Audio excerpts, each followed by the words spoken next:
Welcome to TB Collects. This is Tyler, and we're doing another impromptu hangout. This is not scheduled, not planned, just off the cuff. And today I have, let's see, I got it right. Chris from Off My Shelves. How's it going, Chris? Hello. It's good, yeah, thank you. And Adam from Comic Bound. How's it going, Adam? All good, man. How you doing? Pretty good. So before we get too far into this, we were just chatting prior to the stream, and Chris was teaching us a new word. So, Chris, if you want to... Yeah, it was. I'm educating the world. This is great. I'm educating England, and I'm educating America, all in one go. But yeah, I was saying that me and Adam share a similar... Well, would it be a disability? Maybe it might be. But it's prolixity, it's called, which means, particularly in the comments, when we make a comment to someone or something, we always take longer than other people to say what we want to say. But equally, we say it well. And so saying things in more words than you need is called prolixity. So it's like being non-succinct? Is that the opposite of succinct? No, not necessarily, because you succinct, but you just take like double the amount of time to achieve the succinctness. That's amazing. It's like the opposite of concise, I guess. Yeah. Okay. Yeah, because whatever that is. Yeah, concise is more shortened, right? Yeah, concise is like, look at this, man. We got Phil. Hey, what's up, Phil? Hey, Phil. I have never heard that word, prolixity. Pro or per-lixity? Prolixity. I got loads of old-fashioned words, Studying history, you find loads of old-fashioned words. This is it. You're educating the world. I mean, you work in a museum. I do. You just... It flows out of me. So, Chris, what kind of museum do you work in, if you don't mind sharing? No, I don't mind sharing at all. It's a museum and art gallery. It's been open for about 100 years or so now. So, sorry, I just honestly, in the chat before this started, I said to Adam, if you don't mind me being loud, because I've been drinking since 6:30 as well. Go ahead. This may not go too well. If you've ever seen one of my 6:30, if you've ever seen one of my impromptu chats, they're always drinking chats, so there's no problem there. But so yeah, the museum is basically, it started out as an iron master's house, as we call it, which is basically an owner of a person who owns an ironworks, which is what Merthyr, where I live, was famous for, making iron and all that type of thing. And so he built this really palatial castle, and we basically then, as a community in Merthyr, bought it off the family and turned it into a museum, and then just filled it full of paintings of Egyptian artifacts, of Roman artifacts. You guys over there, you have so much cool historical shit. Like, everything is like, it's a fucking castle, and you're like, and the house I'm in was built in like 1884 or something, so I'm sure that's older than a lot of stuff where you are. My house was built in 2006, so we're pretty close. There you go.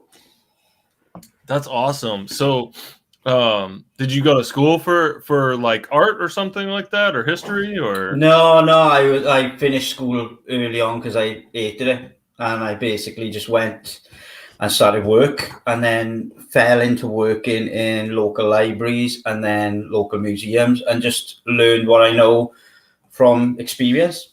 Awesome. That's it. Yeah. So have you been a reader all your life? Like, you just drawn to libraries, or? No. Really? I struggled with reading big time. Okay. I'm very similar to Adam, because I know he said on a few different occasions that he struggles with prose and stuff like that. I do as well. And that's why comic books as a medium is perfect for me, because it takes away the stuff that I struggle with most, which is, like, I'll give you an example. I tried to read Lord of the Rings, and I tried endlessly to read Lord of the Rings because I adored the films. But hang on, how far did you? Was it Tom fucking Bombadil? Is that how far you got? That's how far I got, and I was like, I don't even know if I made it to Tom fucking Bombadil. Okay, so this is hilarious that you bring this up, because last year I tried to do the 52 book challenge, which is read 52 books in a year. And I decided I was going to read The Hobbit and then read Lord of the Rings. I read The Hobbit. That was fine. Got into the first Lord of the Rings book. I don't even know where I quit, like halfway through, probably. Maybe not even halfway. My biggest problem was that it took too long explaining certain environmental things and so like it'd say, the Misty Mountains, and then it'd take like a chapter to say what the hell the Misty, like it's got this, it's got that, it's got this history, and sometimes that's all right, but it was just too. I'm very much a character-driven person. I love character moments and character arcs, and I love dialogue. That's why I like books like James Ellroy, the crime writer James Ellroy, who wrote Black Dahlia and LA Confidential and things like that.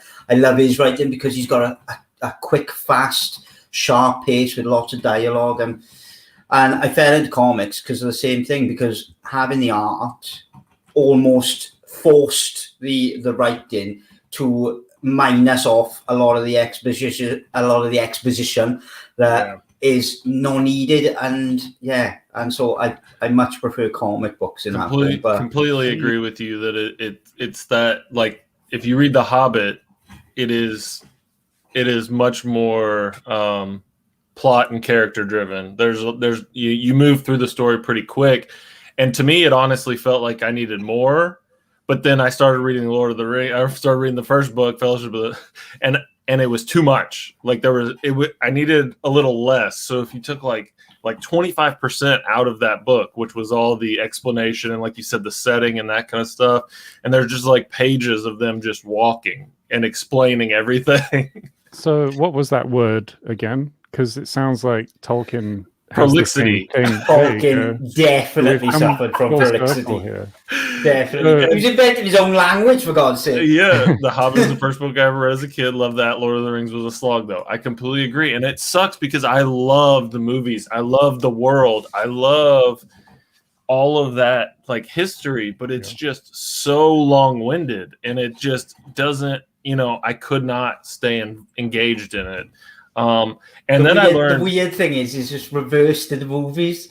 Is The Hobbit's a slog and Lord of the Rings is easy. Exactly. Yeah. It's just flipped totally. But yeah, I'm someone who has no problem watching all of the extended editions of Lord of the Rings. I've done that in 2 days, and which a lot of people would think, oh, that's watching 3 Snyder cuts in 2 days would just kill them, but I absolutely love those. And then the Hobbit, like, it could have been done in 2 if you're going to split it up at all, but what the hell, but I love the visuals of it. So I think he is a master at what he does, Peter Jackson, but I don't want to go back and watch The Hobbit. I want to go back and watch the Lord of the Rings movies. I want to revisit those. I probably watch them every 2 years just to, like, update myself. But one of the things I will say is that doing that reading challenge of 52 books in a year, which I had never read. I probably hadn't read 52 books in my life up to that point. And that's why I did it. I just wanted to read more. And one of the things that I found while doing it was I can put down a book. I used to be one of those people that thought if I start a book, I have to finish it. And there's no, in between, like, you either start reading it and you finish it or you don't read it at all. And when I did that challenge, I learned to teach myself, like, if I'm not having fun or I'm not enjoying a book, put it down and move on to the next one. And that's carried over into comics. Like, I have not finished books now that I've started because I just wasn't enjoying it. There's too much good shit out there. There's a million good books out, and you need to go find those out. And if you're not enjoying it, put it down, try it again later, or something like that. So I totally and 1,000,000% agree. I've put down more books than I finished without a shadow of doubt.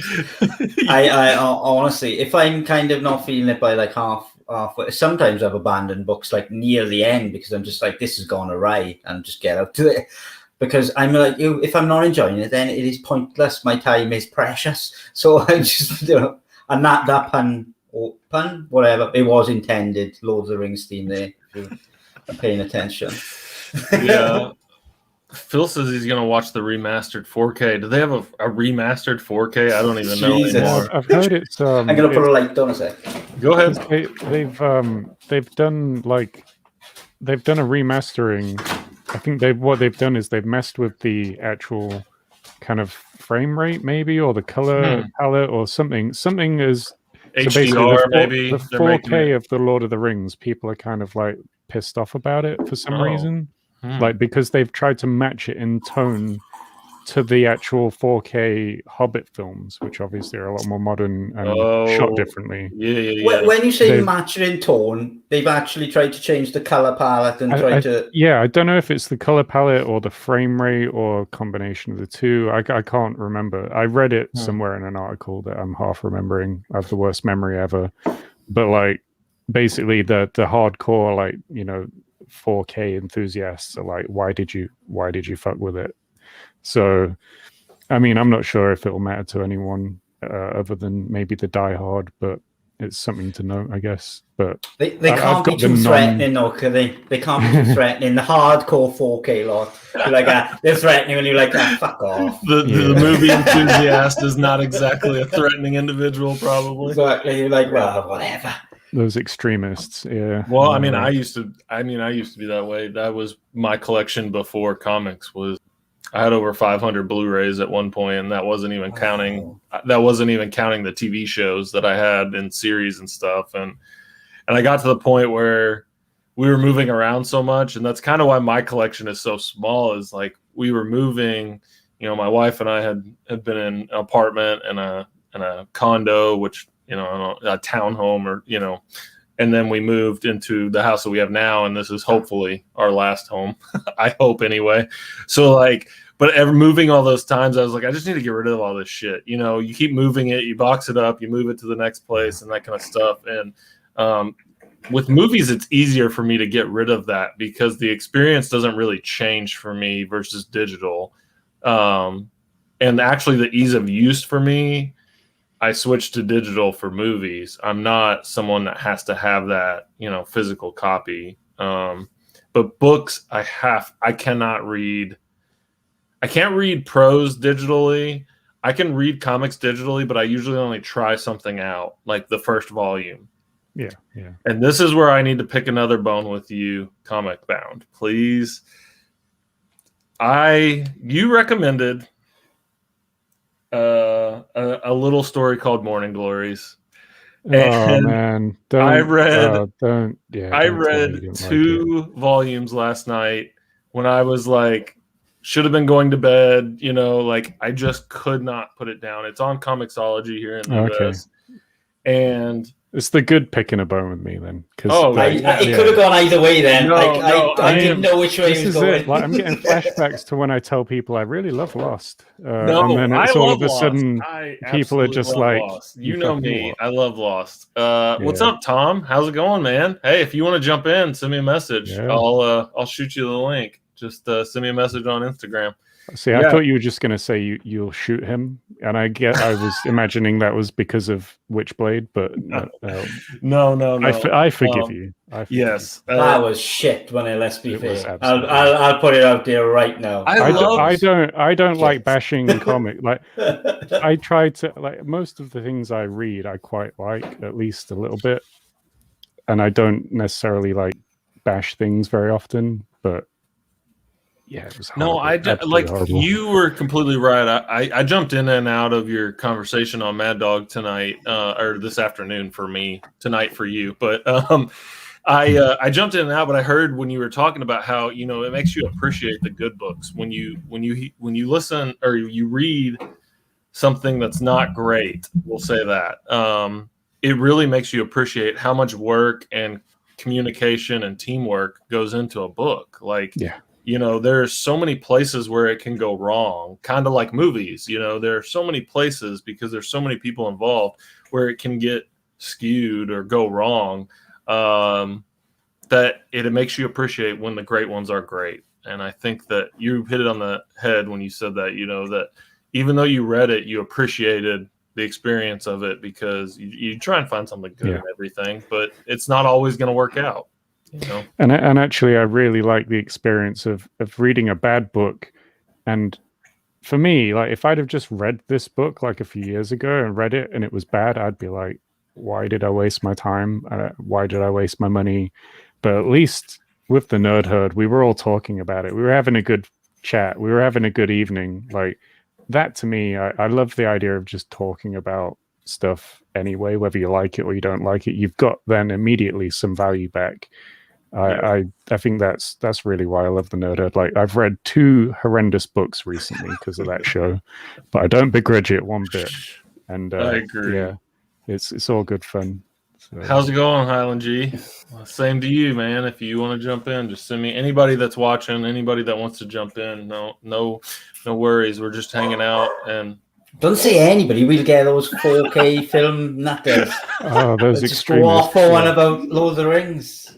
But no, I was saying to Dino on Instagram the other day, actually, how I totally agree in terms of even when the book is bad or when the episode is bad, it's still fun.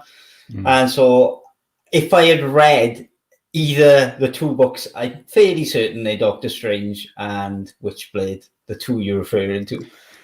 If I had read those on my own, I would have just been on my own and moaning. But now that you were there and everyone else is there, it's been quite nice to kind of actually get it off our chest in terms of, right, now we can move on and have a little bit of fun and chat about it. Exactly. I mean, saying that, I struggled. I mean, I was joking about it in the chat on the stream, but like I actually literally was falling asleep reading it at some points. Like that's how just it didn't grab me at all. I got to the point where I was like 2 or 3 issues in, and I've never been there praying so hard for it to be a 5-issue series rather than a 6-issue series, like volume 1 or whatever. I was there going, please tell me it's like one of those ones it's 5 issues for a volume 1. I was genuinely shocked at how crap it was, because the first issue honestly was okay. There was nothing really wrong with the first issue. It was what a first issue should be. No, you never expect the first issue to be like, yeah, don't get me wrong, everyone wants the first issue to be like balls out amazing. But a lot of the independent titles, they slow burners. And I read that and I thought it was going to be, okay, let's see where this goes. And then it just went down. It just went down and gone. Oh my gosh, here you go. Tom says, Comic Man, would you like coffee and absolutely free? To be fair, I mean, I was outside drinking with my mate the other week because we were, obviously it's lockdown and stuff. We were outside in his garden because you're not allowed inside. It was getting a bit cold and we were just like looking around for stuff that we could set on fire to warm us up. So it would have been really handy a few weeks ago, Tom. But other than that, now we're actually allowed inside, so I think I'm good. I don't need any more kindling. So. There's a lot of material that's been saved because of Adam moving indoors. Let's the community around Adam are thanking the Lord. It's you say that, Chris, about that the first issue doesn't you don't always expect a lot out of it, but I mean, I just to bring it back to Morning Glories, like I think I was hooked like immediately. Like I don't know how to explain it, but the covers do not do it any justice. I'll say that because he had recommended it, and I trust Adam to recommend things because I've read a lot of stuff he's read. We have very similar tastes, that kind of stuff. And he told me, oh my God, he went Hey, Dino. All right. How you doing? Are you the president of the Witchblade fan club? I heard somebody talking about Witchblade, and I was like, I need to go and get in on this discussion. His ears were going red. He was like, someone's talking about Witchblade. How good was that? That was the best. Tom, no, I mean, I feel bad for Tom, but I don't feel bad because he doesn't need any sympathy. But no, he took a chance, just like Scott. I think with Doctor Strange, he just wanted to read something, and that's what happened. So yeah, I think it was on his list. I think he explained in that he'd read issue 1 and it was something that he wanted to get into. But I jumped on because I heard Adam saying that, you know, like reading the bad books is quite a fun experience as well. And I completely agree with you, Adam. Like I get just as much fun out of that as I do of like reading The Killing Joke or something. Like everyone's comments and stuff were brilliant. Yeah, I mean, like that's the thing. Like, I'd never purposefully read a bad book. Like, I always like I have this filter where I have to really cut down what I buy because I buy a lot. So I have 2 filters really. Is it getting good reviews, and is it a hardcover of some kind? They're my kind of bars. So if it's not ticking like either of those 2 boxes, then I usually don't read it. And that's why I love like the Nerd Herd. What? Yeah, yeah. Well, it does work. So yeah. Good books and hardcovers. That's we don't cover a lot of that. Well, you say that. Because of the Nerd Herd, I got the pleasure of reading 2 of my Batman Absolutins recently. So with the Court of Owls and Killing Joke. So yeah. You have the Absolute as well, don't you, Tyler? For Killing Joke, I have Killing Joke because it was so stupidly cheap on Amazon. I was like, there's no reason not to buy it. I would love to have the Court of Owls, but unfortunately over here it's about $100 to $110. So, and that, I mean, I get it that absolutes are run around that, but I have a problem with like paying that much for that many issues, if that makes sense. You know, like you're not committed. I think it makes sense to me, Tyler, because for that money you could get the entire 3 trade paperbacks for Witchblade for far less. Oh man. Well, I mean, Tom's giving them away, so I mean, for that money. What money? Look at this. Here you go. So no one sent me any bad messages, so you guys decided to troll me live on YouTube. Thanks. There you go. Whoa, here Phil's revealing something. I'll let you know. Secret, I was prepared to score higher, but the conversation convinced me to score less. Ooh, controversial. Ooh, we're breaking new ground here, man. We're getting the exclusives here. Oh, Phil says echo. Yeah, there's echo. It's not me this time either. Hold on, let's see. Who is it? Let me mute. I'm gonna mute me. Dino, it's you, man. You got some echo going on. Hold on. Let me leave and I'll come back in. All right. I know, and that's with the Nerd Herd comic book club. I think that the beauty of it is it's so diverse, and you have no idea what you're going to get week to week. And I appreciate, Dino, whenever you come back, that that you guys started putting out the whole month at one time, so we can try and pick up, because that was something that, you know, I was looking forward to, was trying to do that, because sometimes these are hard. Like the next one that they're reviewing, I don't know, I think there's just a trade paperback available for that. Dead of Winter, I think, is what they're doing next. Let's see. Yeah, no, you're right, it is. Yeah. Let's see if it has echo now. Better? I don't hear any echo now. There we are. But yeah, so we were just talking about how we appreciate you guys putting out the whole month now of books, so that we can kind of pick them up as we go, or try and find them on our own, because, you know, some of them are kind of hard to find, or, you know, maybe only have one edition and you got to try and, you know, order it and get it come in. And I just put an order in, and Amazon over here in the US is no longer like they used to be 2-day, sometimes same day.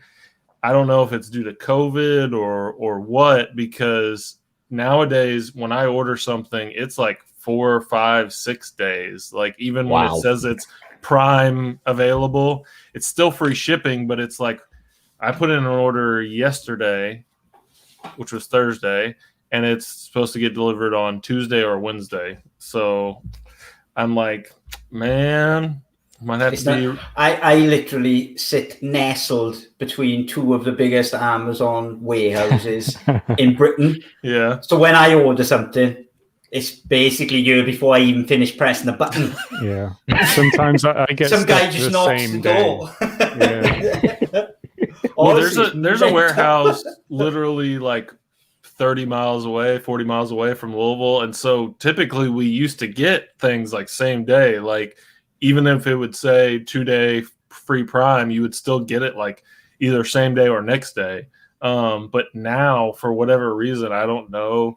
I thought I heard they were having like some sort of strike or something with the workers and some of the warehouses over here in the That U.S. makes sense. because of benefits and stuff like that, which, I'm all for. Like, they deserve whatever because it's a great service, at least, as a consumer. If I know some people don't have good experiences with Amazon, but as far as I've dealt with them, I've had nothing but great experiences. So, I'm the same. I'm one of them lucky kind of human beings. Like normally I tend to use independent businesses or smaller chains and things like that, just because it's kind of how I'm wired. I want to support the underdogs. But in general, I don't think I've ever had really a bad. Like, I think I've only ever sent one book back, and that was from an eBay seller, and it was, I think, volume 3 of TMNT. And it's heartbreaking in his seeing. Hello, it's heartbreaking seeing a broken book. It really is. See, it surprises me a lot because I'd say Amazon are very considerate with my books. If by considerate you mean they've left them in a place where they can get a nice bath before entering my home. There's a nice shower for my omnibus left out on the doorstep. Like, like, who does that? It's raining. You leave it somewhere where it's at least you get yours clean then, mate. It's true. That's what I mean. It's very considerate. They've made sure it's nice and hygienically showered before it enters. I've had mine from other suppliers. Like, I had one slip from it might have been Hermes or someone else, and they put it in. It wasn't from Amazon. It was from a different bookseller. And the slip said in bin. It's in my bin. I'm like, I don't want it in my bin. What do you want it in my bin for? So we have a question for you, Adam. Have you pre-ordered Gideon Falls yet? I just saw this. I'll tell you in a minute. I can't remember. Let's see. I just saw that Lemire said that he's gonna, they're putting out a hardcover for the first. I think they're gonna do 2 volumes, right? Yeah. I thought they said they were going to do it ages ago. I just finished. Yeah, they did say the pre-orders are only now coming up for it, basically. Is it? It's not out until September, I think. They announced it was coming out, I think, about 3 months ago. They announced it was coming out, or 2 or 3 months ago. But the pre-orders for it haven't come out yet. But no, I literally just finished exporting a video on my most anticipated books, and Gideon Falls is in it. That's hilarious. Yeah, literally just finished it. Yeah, I only read the first couple of trades of that one because I thought the text was a bit small, so I was waiting for the hardcover to make it easier to read. That's good. I remember you saying about that. Is it? Well, it's not on Forbidden Planet. Is it anywhere else to pre-order yet? Because I've just had a look. I honestly just saw. I follow Jeff Lemire on Instagram, and he posted something about it, and it was like an advertisement for the hardcover being available. Yeah, it's usually Amazon that get those sort of things first, because like the new Deathstroke Omnibus and the No Man's Land one, I've only ever seen them on Amazon so far. I guess I could pre-order it from Amazon, and it might get a nice shower before it arrives. So yeah, I could do that. Exactly. I've got Prime, so I just flip it with Amazon every time they do that. I mean, I'm kind of used to it now. I'm like, it might take 3 attempts, but I'll get them the next day, so it doesn't really matter. I'm just sick of returning books. Like I thought about even doing a video recently where I just go through like my 2020 Amazon order history. And it is up for pre-order. Is it? Oh, fuck you, Amazon. No, I'm not going to do it. I thought about going. Sorry, you go. I was just going to say, I've got the point where I put most of my pre-orders through Forbidden Planet now, if I can.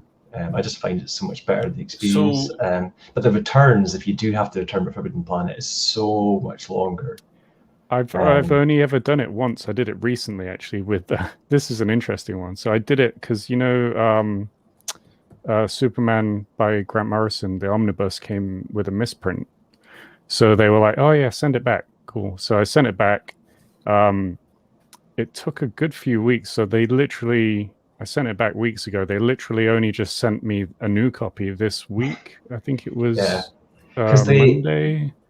The way I find it is like you communicate with them through email, but it takes like a day for each communication. So you send them a message, they message you the next day. You can message them literally a minute later back, but still wait till the next day to reply. Oh, that's annoying.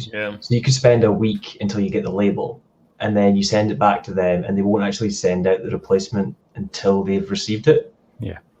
So I had that recently with the criminal hardcover, because when I opened it up inside, there's it's not a misprint. It's like a small streak across the first 2 or 3 white pages inside. It's almost like the book was gripped in some way when it was put together, and that's just where the opposing page is almost kind of impressed on the other book.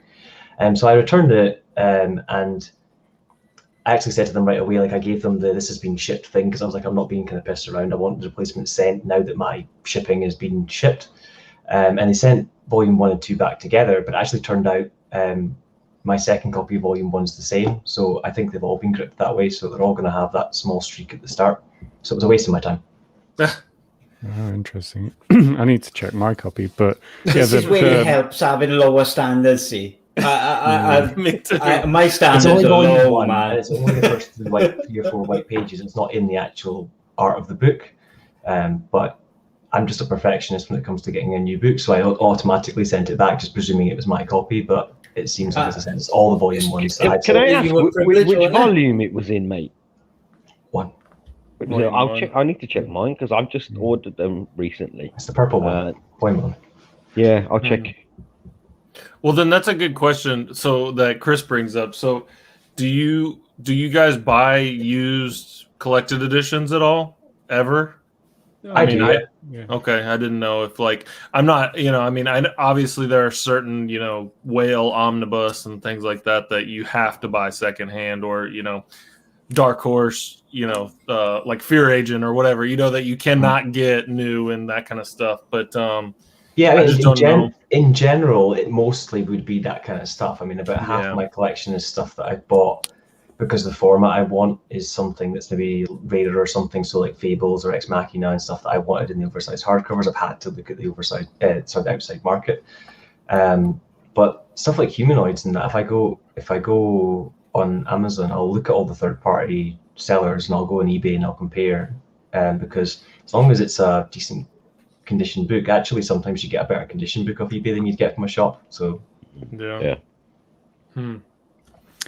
Oh yeah, so I didn't actually finish my story about Forbidden Planet with my Superman omnibus. Oh yeah. So the book that they actually sent me back. Adam, does this end with them stapling in the missing page and then sending it you back?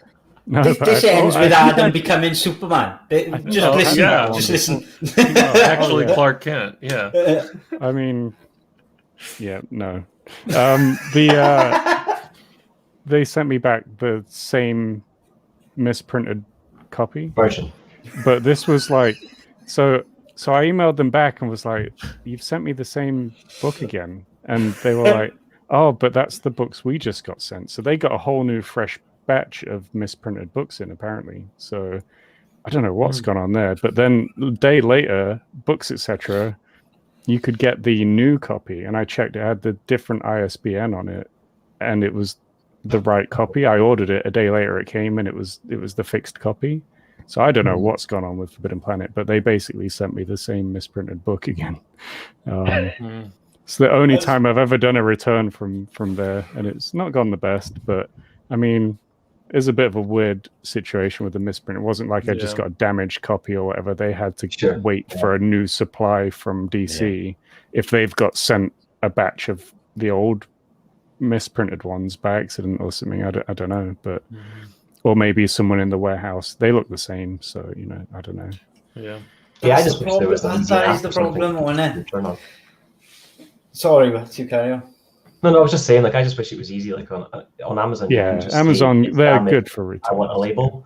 If you could do that in a Forbidden Planet app, that would be so much easier. Because I don't mind if it takes a week or something turnaround. I mean, so be it. But I'd rather not wait a week of conversation. Here in America, there's even like retail stores where you can take and you just take the item to that store and they'll ship it back to Amazon for you. Like you don't even have to put it in a box or anything. You just like take it there and you have the. Yeah, you can do that in the next stores over here. Oh, really? Okay. Yeah. And like my wife has done it a couple of times with things that she's ordered, and I've never had, knock on wood, any issues with my books. But, she was like, if you ever have to return anything, literally like 1 mile down the road, I can take it to this retail store. And I've literally been at work, got a parcel delivered to work, opened it on my lunch, and then after my shift, just literally returned it straight into the next door.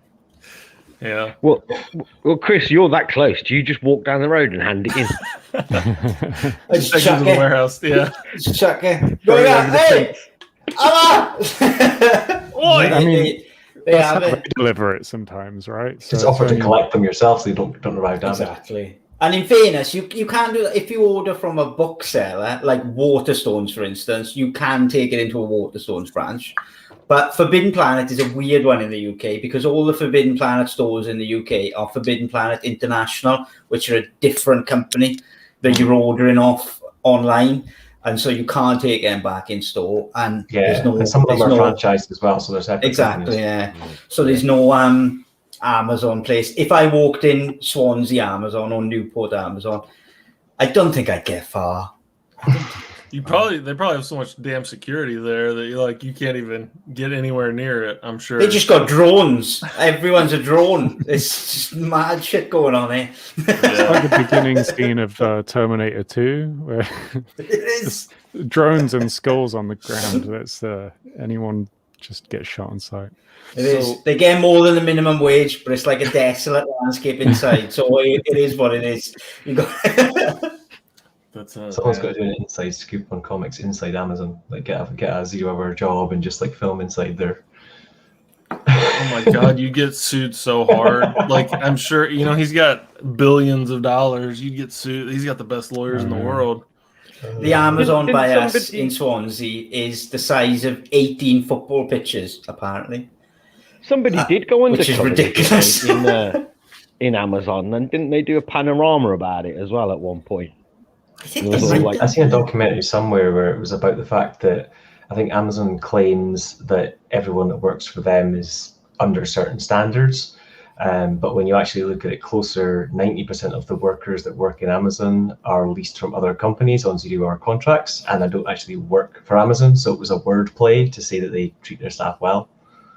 I don't know. All I've ever heard is that their staff is treated poorly and the working conditions are awful. And I mean, that doesn't surprise me. It's a warehouse, mostly working job. And like in the city of Louisville is a UPS hub, is the world hub. So like every package in the world flies through the city of Louisville. And, a lot of people work there as jobs, loading planes and stuff. And they've said it's not great working conditions, so I don't doubt that Amazon would be any different with something that large. So I would rather buy from my local comic shop and that kind of stuff, but unfortunately they just cannot compete, like the price wise. Like I cannot justify paying $10 to $15 more for every book I buy. Like that adds up very quickly, and it sucks. And I would like to give it to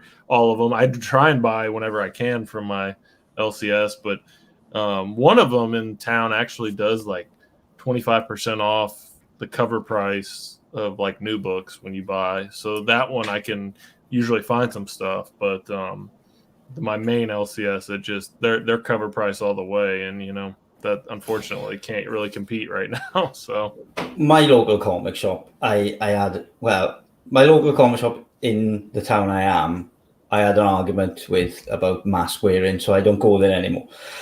So my second local is Cardiff, which is the main city in Wales, and that's a Forbidden Planet, and I do use them, but they never seem to have the books that I want. And so I could order them in and then go down to Cardiff and collect them. But then it's always easier to order them in to just directly to my house. It just makes sense, really.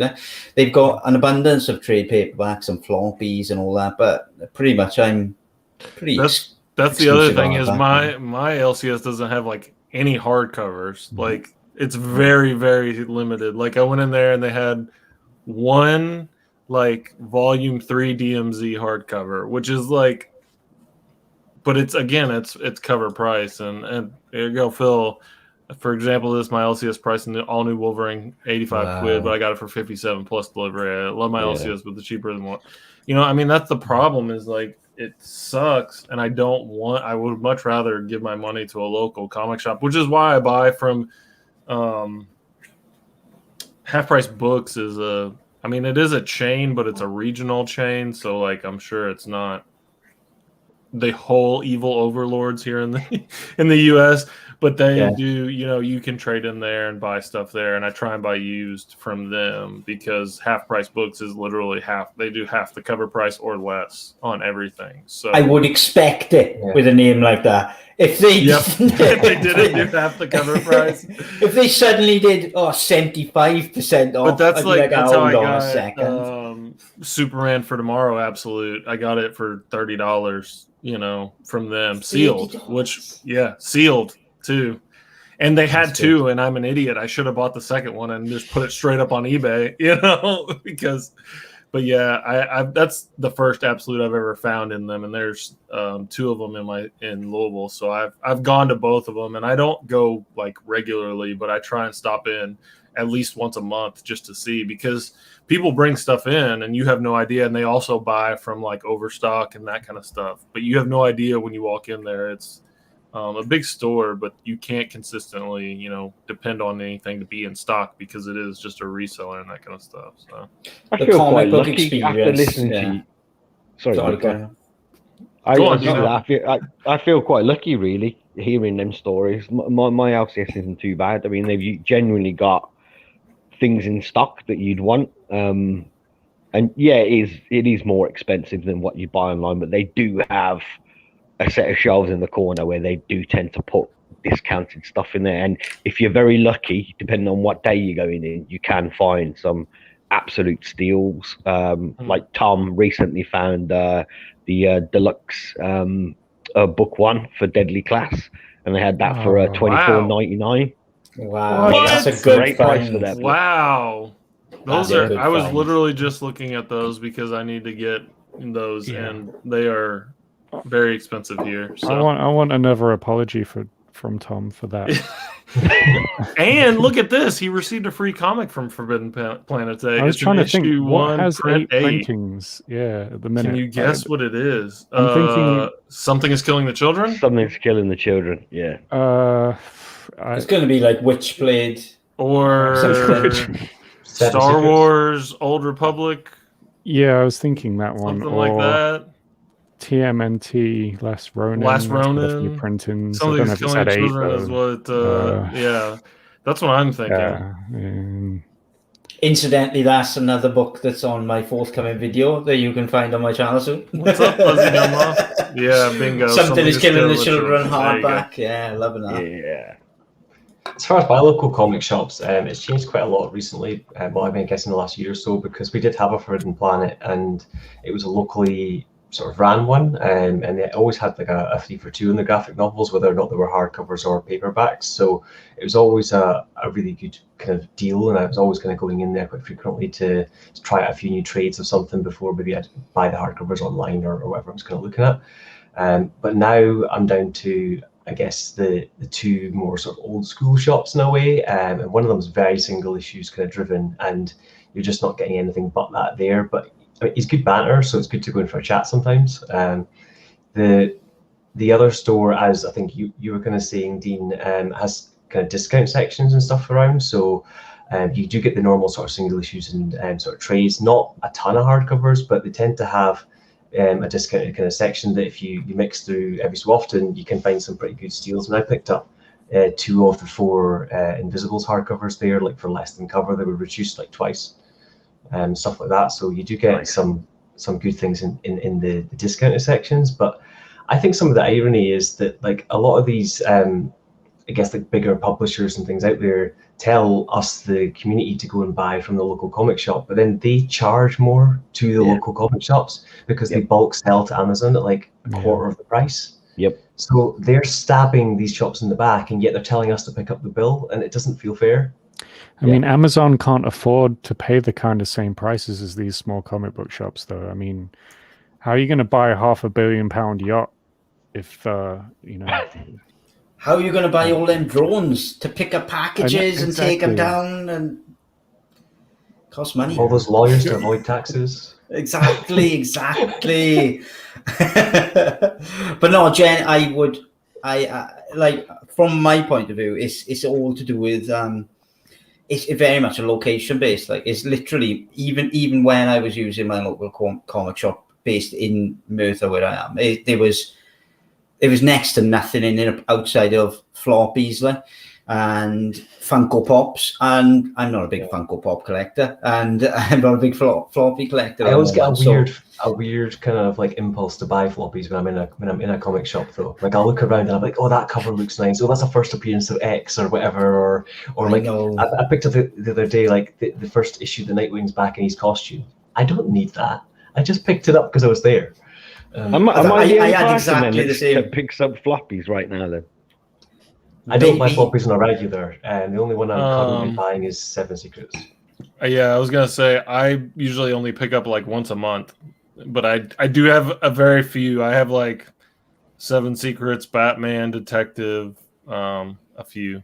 I don't have many, but I do still have a couple on the pull. I mean, I probably pick up 8 to 10 a month. You know, something like that. But these pickups for me are completely random issues. They're not like part of a run I'm reading. It's just like, oh, I like that cover. You know, like it's just like weird impulse buys. Totally impulse. Really good. I bought the first issue of Robin, the new one, and I was telling the guys on the other chat that like it was like we do Mortal Kombat with Damien, and I was like, this is awesome. It sounds awesome. Yeah, I was listening to that. I was like, man, I want to read that. Just something completely random, and you're like, what's But this? here's the trap that I got into with singles is everyone says that, and then you start buying like one here, one there, one here, one there, and then your pull list becomes 15 a week, and then you're like, shit, I could buy a lot of collecteds for this amount of money, you know, like, and that's where expensive. I got to, and I was like, man, I'm buying like 10 to 15 a week, and that's a lot of damn money to not ever have like a full story, plus just like trying to read those, you know, if you want to read a run or whatever. Singles to me are so fucking inconvenient. I'm sorry, but they are just that's my biggest issue as well, is literally like, if you look at I only get one floppy religiously, and that's Usagi Yojimbo, and that's it. I've cancelled everyone else out, and I get that like on a recurring order from a place in space, which I think did Dawn of Comics do a video about visited. That's his local comic shop. Yeah, I think. Well, I used to buy all my singles from their mail order, but like I do too. But I started buying, I think, Ronin, the last Ronin, and to a certain degree, Fade Out as well by Ed Brubaker and Sean Phillips were a wake-up call for me, because I was buying them like individually, and then there were intrinsic delays and waits, and it just destroyed the progression of the story for me. I literally just was like, I'm going to have to read the same issue back and forth loads to actually get, because you're talking months of delay, and it was just ridiculous. So I just thought, well, I'll just wait. And Fade Out is a perfect example. Like, I think the colorist passed away and they had loads of other things, so it couldn't be helped. But ultimately, when I read it as a collection in the deluxe hardback, it was fantastic. But when I was reading it individually, and I bought all the individual issues, it just didn't have that same flow and same weight to it, because it was so spaced out all over the place, and I had to keep jumping in all over the shop. So I think if there's a regular drop of floppies, if they 100% hit that mark all the time, then it should be okay. But the delays just do my head in. I guess a good question on top of that for you then. Do you read your singles as soon as you get them, like each single as it comes out? I did, I did. Yeah, because what I would do with my singles is I would read like issue 1, but then I would wait until I had, say, like 4 issues and read an arc. So I was almost reading them as trades anyway. That is one of those things that I would only ever buy a single if I was really enthusiastic and eager to read it, so I just couldn't kind of help myself. The Last Ronin being a perfect example. When that I would came, hate to stop like halfway through some of these arcs. There's no way I could like read 3 issues That and was stop. that was something that I hated too. Was like I could never get a full story, you know, because you would do that, and like then I tried to stop and not read, like you were saying, Highland, and I'm like, but then at that point you should just wait for the May trade, as well like get you the know what I trade, mean? Like you're gonna spend less and that's when I ultimately started buying because trades. I don't know what the as my price is Planet over there Random for you singles. guys, but they're $4 to $5 a book here, and I'm like, well, if there's 5 books in an arc, then you're spending $25. Yeah, and for a while, I think it's a matter of storage as well, though, isn't it? You know, it's so much easier to store in collected issues. You don't have to bother with bags and boards and boxes and things like that. I also got and that stuff takes up room, man. Once you start collecting, I got tired of bagging and boarding and spending like $18 to $20 on bags and boards whenever I needed to re-up on that shit. Like the crazy thing with Image's trades for a while. Their first volumes were like half price, so over here you'd get them for like £7-8, and that's like 2 single issues. Yeah. DC are upping theirs to $4.99. Buy half a dozen trades, you know, rather than buying your singles for that week. Very true. I do really miss having a weekly pull list though, where you get like a random range of different things, and I would read it as an issue each time. Like, I wouldn't wait. I wouldn't do like, oh, I've saved a few up and read them in a chunk. I would read them every time I got them, and I miss that. Like sometimes I feel like I can't like my brain is just a bit like ADD or something. Like I like the idea of having like lots of little samples of random different stories than I do sometimes of like sinking through a big omnibus, which is a bit ironic if you look at my shelves. But like I do appreciate both ways of reading. So I'm the same as well. Yeah, I think that's that's why like I'll always have. I think, you know, a couple of books on a pull list. I think just for that reason. Yeah. It's kind of like watching a bunch of TV shows versus sitting watching like a marathon movie, you know, 2 movies or something. Yeah, and sometimes a story needs space to breathe. Like you read one issue and you need to let it sink in and have time to think about it before you delve into the next one. I love that stuff. I was reading a book recently called Ink Blot, and it's kind of, it's hard to explain, but there's this sort of these mystical characters, and the plot, I think they explained at the start, is that they've kind of taken on every challenger and in their world, so now they're exploring other worlds. And one of the family members is this girl who's like the librarian, and she looks after everything, and she has this mistake one day where she spills this ink and it creates this mystical cat.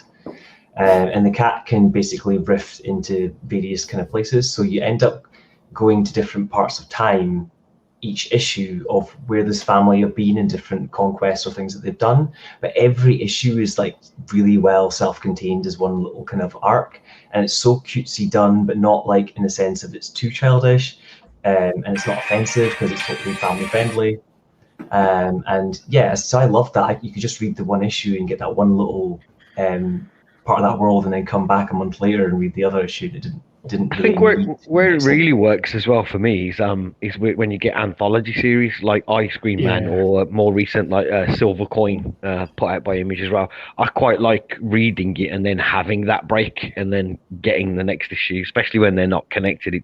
It's nice like that because you get some time to think it over before you pick up the next one, you know. And that's treat it as a separate thing. That's like a difference in the writing style too, you know, like previously in older, you know, comic books, it was written to be, you know, one issue, a one shot, or, you know, shorter arcs. And now I think everyone writes for 5 to 6 issue arcs. And well, the fact that Marvel and DC have to call something a one shot says that they're writing for arcs. Yeah. And so like, that's the thing is like, I think I agree with Adam in that it is fun to have that sort of TV show mentality of like every week you have something new and you have a mixture of stuff. But ultimately for me to retain any kind of like knowledge about the story, I need to read it in, you know, trades or preferably collected, you know, hardcovers. That's now where I've gotten to, is like, I'm just not going to buy a trade if I can avoid it at all costs, you know? So why you say that though, like, you know, you just said you were reading Morning Glories. Like I would urge you to try and pace yourself. Read issue by issue of this, and I'm gonna send you a link now on Instagram. I read 2 volumes last night, like literally picked up the first one to just be like, oh yeah, I'll just start this out. I had some free time last night, and I was like, I'll just read one volume, and then ended up looking down, and it was 10 p.m. and I had read 2 volumes, you know, like, and I was like, I really need to go to sleep, and I contemplated staying up and reading number 3. And those are the only 3 that are on Comixology. Yeah. So I was like, but the reason I wanted to pick a bone with you is because you're going to make me buy these in hardcover, and they're not like super cheap. I mean, they are readily available, but some of them are like $40 a hardcover, which is kind of crazy to me, you know. I mean, they might do another, I don't know, printing of them when they do a 4th one eventually, hopefully, fingers crossed. When they finish it. Yeah, but I know we need Will to that get be the last one, Adam? Off Spider-Man. Well, there's enough material out for 4 hardcovers, but they're only halfway through the story. Wait, what did you just send me, Adam? Okay, hold on. MGA Study Hall. What is this? Is this so like if he's sending you links with about morning? I'd be very careful what you're clicking on. Yeah.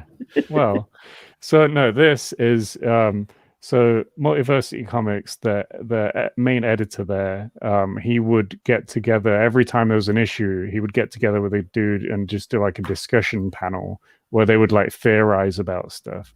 And it turned into this thing. Eventually, the other guy left, and it was just this one guy on his own.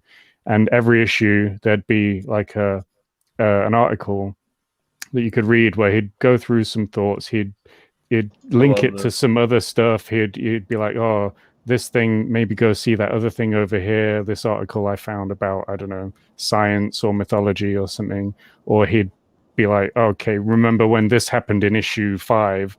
This might tie into this." So it was proper, like he would do like connecting the dot type, you know, the Always Sunny meme with Charlie and the board.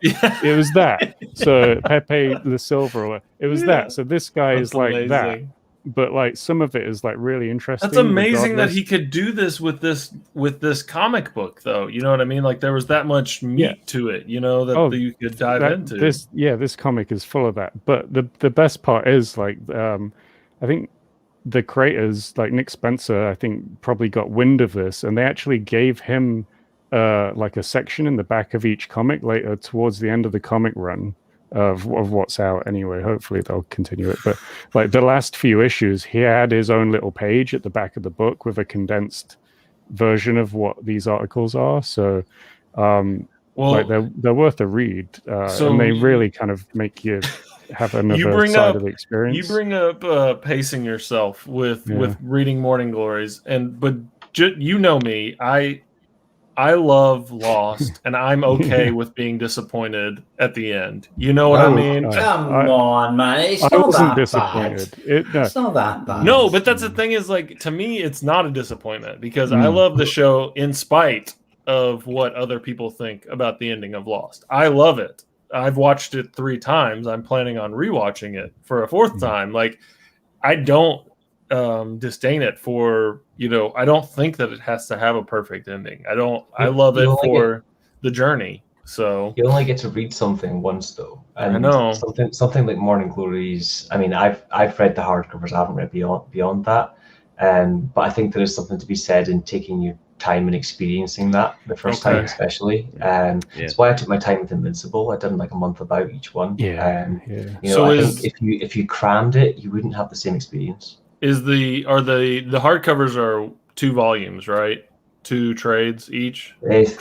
Probably. I think I'll have to look and see, but I think I'm gonna buy them. I'm gonna buy the hardcovers. There's 3 hardcovers and there's 2 to 3 trades after that. Yeah. Okay. There's enough for a 4th hardcover. But I can see it becoming one of my favorites because, like I said, the covers do it no justice. Like, you think it's, I don't know. I didn't have any preconceived notions or anything going in. You just said that it's great, and I was like, okay, I'm in. But then, like, you look at the covers, and they're, you know, kind of in like prep school attire, you know, the ties and suits and, you know, skirts and that kind of stuff. And then you get into it, and you're like, oh shit, this is not what I thought it was. Like, and it's just so good. Like, I can't recommend it enough. So I'm glad you told me that. But there's a few books like that where you don't really get. I mean, if you didn't know what you're going in for, you're not going to get it from the cover. Because that one's like that. I'd say Deadly Class is similar without spoiling anything. Yeah. I've said to a few people, I read the first trade by itself as a trade paperback, and I actually was going to stop. I didn't feel it was that great. And then actually, when my local Forbidden Planet closed down, they did a 70% off sale, and that's when I got the hardcovers. So I got them really cheap at that point in time. One of them was a little bit bashed up, but I mean now they're going for crazy money, so who cares? Yeah. But I read through the first hardcover probably in like one sitting, and I said to a few people, like, it just ramps, and you don't know what's coming. And it's done kind of in a year, so like the first year is like focusing on them, and the second book they kind of add a further year like new class in and start mixing with them, so there's even more characters. But it's really, really good. And like that one, and then another one was Wayward. It's like, looks very anime, looks very kind of like school grades in Japan. So similar look to Morning Glories, but Japanese. But it's got a whole other mystical level about like the sort of weaving of the strings of life and stuff going on. So there's whole other levels to that book as well, which you wouldn't get from the cover. Adam, he has his redemption. There's his redemption. I completely forgive you. Completely forgiven for making you read Witchblade. I would take 1,000 Witchblades. Now you've read. You've admitted you love Lost. But when I saw that, I did wonder why you weren't reading like the classic Witchblade. I was like, why that one? Like, because to be honest with you, I actually bought both of the first two trades of that again, also at that sale, and they sat on my shelf for about a year, and I just sold them. I never read them, because it appealed enough to buy it for like £3 each, but not enough to actually read it.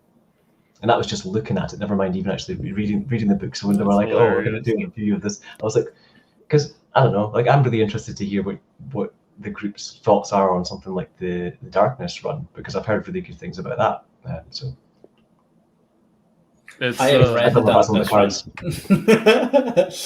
But I kind of go back what you're saying about Deadly Class as well. Is it does my head in sometimes when books are like that though.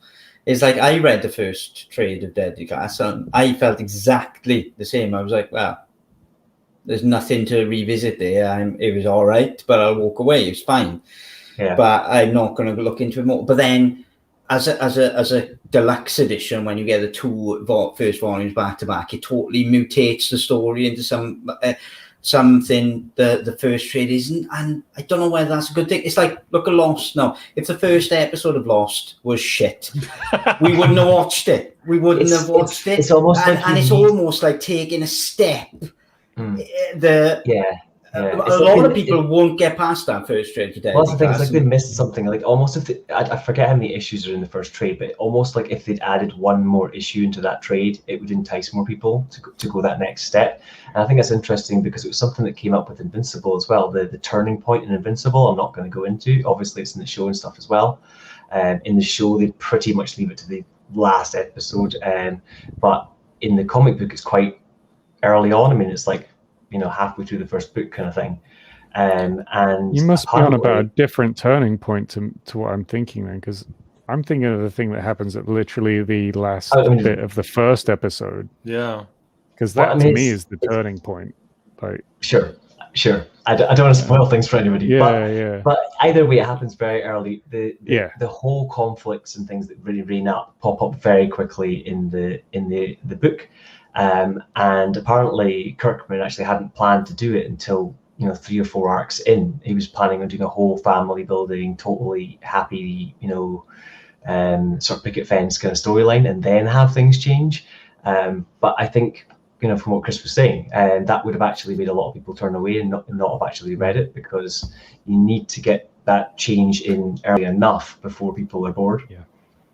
He actually accelerated his timeline from what I saw an interview with him. He was saying like he basically realized, oh fuck, I might not even get that many issues, so I need to do it now, because I'm like, if I plan to do it like 20-30 issues in, I might not even be selling issues that far down the line. So how's it going, Blue Sonic? Guys, I'm gonna have to love you and leave you. It's been a pleasure, TB Collects fan club. We love you. all one of you. I didn't notice you changed it from I Witch never Split noticed Fan that Club. I will catch you guys later. No and, problem, Dino. Remember, kids, read more Witchblade. See you later. Everyone, Take check care, out man. Dino on Comic Book Nerd Herd book club. Yeah. It's quite weird though to have a remender book like Deadly Class, because he is normally one of the few writers that I've ever read that top load his books like there's no tomorrow. Like every issue I've ever read, every first issue of Rick Remender has just been like a fast-paced, manic, put everything into it, explosion. Like the first issue of Fear Agent, the first issue of Black Science, they just really kinetic and fast-paced and massive and out there. And the first story arcs, like Uncanny X-Force first story arc and things like that, they just capture you. But then for him to then Deadly Class, for it to just be a long, slow burn, it was just weird to me. Was it though? Because I mean, like interestingly, I read Deadly Class, the first trade paperback, a long time ago, and I didn't click with it or gel with it, or I was like, it's not for me. I think I even remember talking to you about this, Highland G, when we had a chat, because you were telling me, it gets so much better, and I was like, I'll give it another go. And then the Nerd Herd came, and I reread it for that, and I was like, okay, well, I didn't love it, but I'll reread it for the Nerd Herd. But I actually really enjoyed it a lot more the second time, and I can see a massive difference between like what I thought back when I first read it and now. And I don't think I agree that it didn't kind of like the first issue of it seemed like it was quite throwing stuff out there and quite exciting. Like it had the whole chase sequence, and it was a bit like drop you in the deep end, what's going on, all this stuff. Yeah, and like you got his kind of origin story. Wasn't that in the first issue as well? Yeah, it had nice character development, but then it had a silly character development as well, because it was the second time I read it. And then the second time I read it, when the person that jumped off the bridge fell on his parents, spoilers, I killed them. I was like, well, it almost seemed more ridiculous the second time I read it. Do you know what I mean? That type of thing. And I was like, and him blaming, Reagan for that. And it almost... I mean, the blaming Reagan thing seemed more ridiculous, but I think the actual event itself seemed a bit, I don't know, to me, it wasn't ridiculous, but it was semi-ridiculous. But I think that's part of the point of, like, it's a ridiculous tragedy.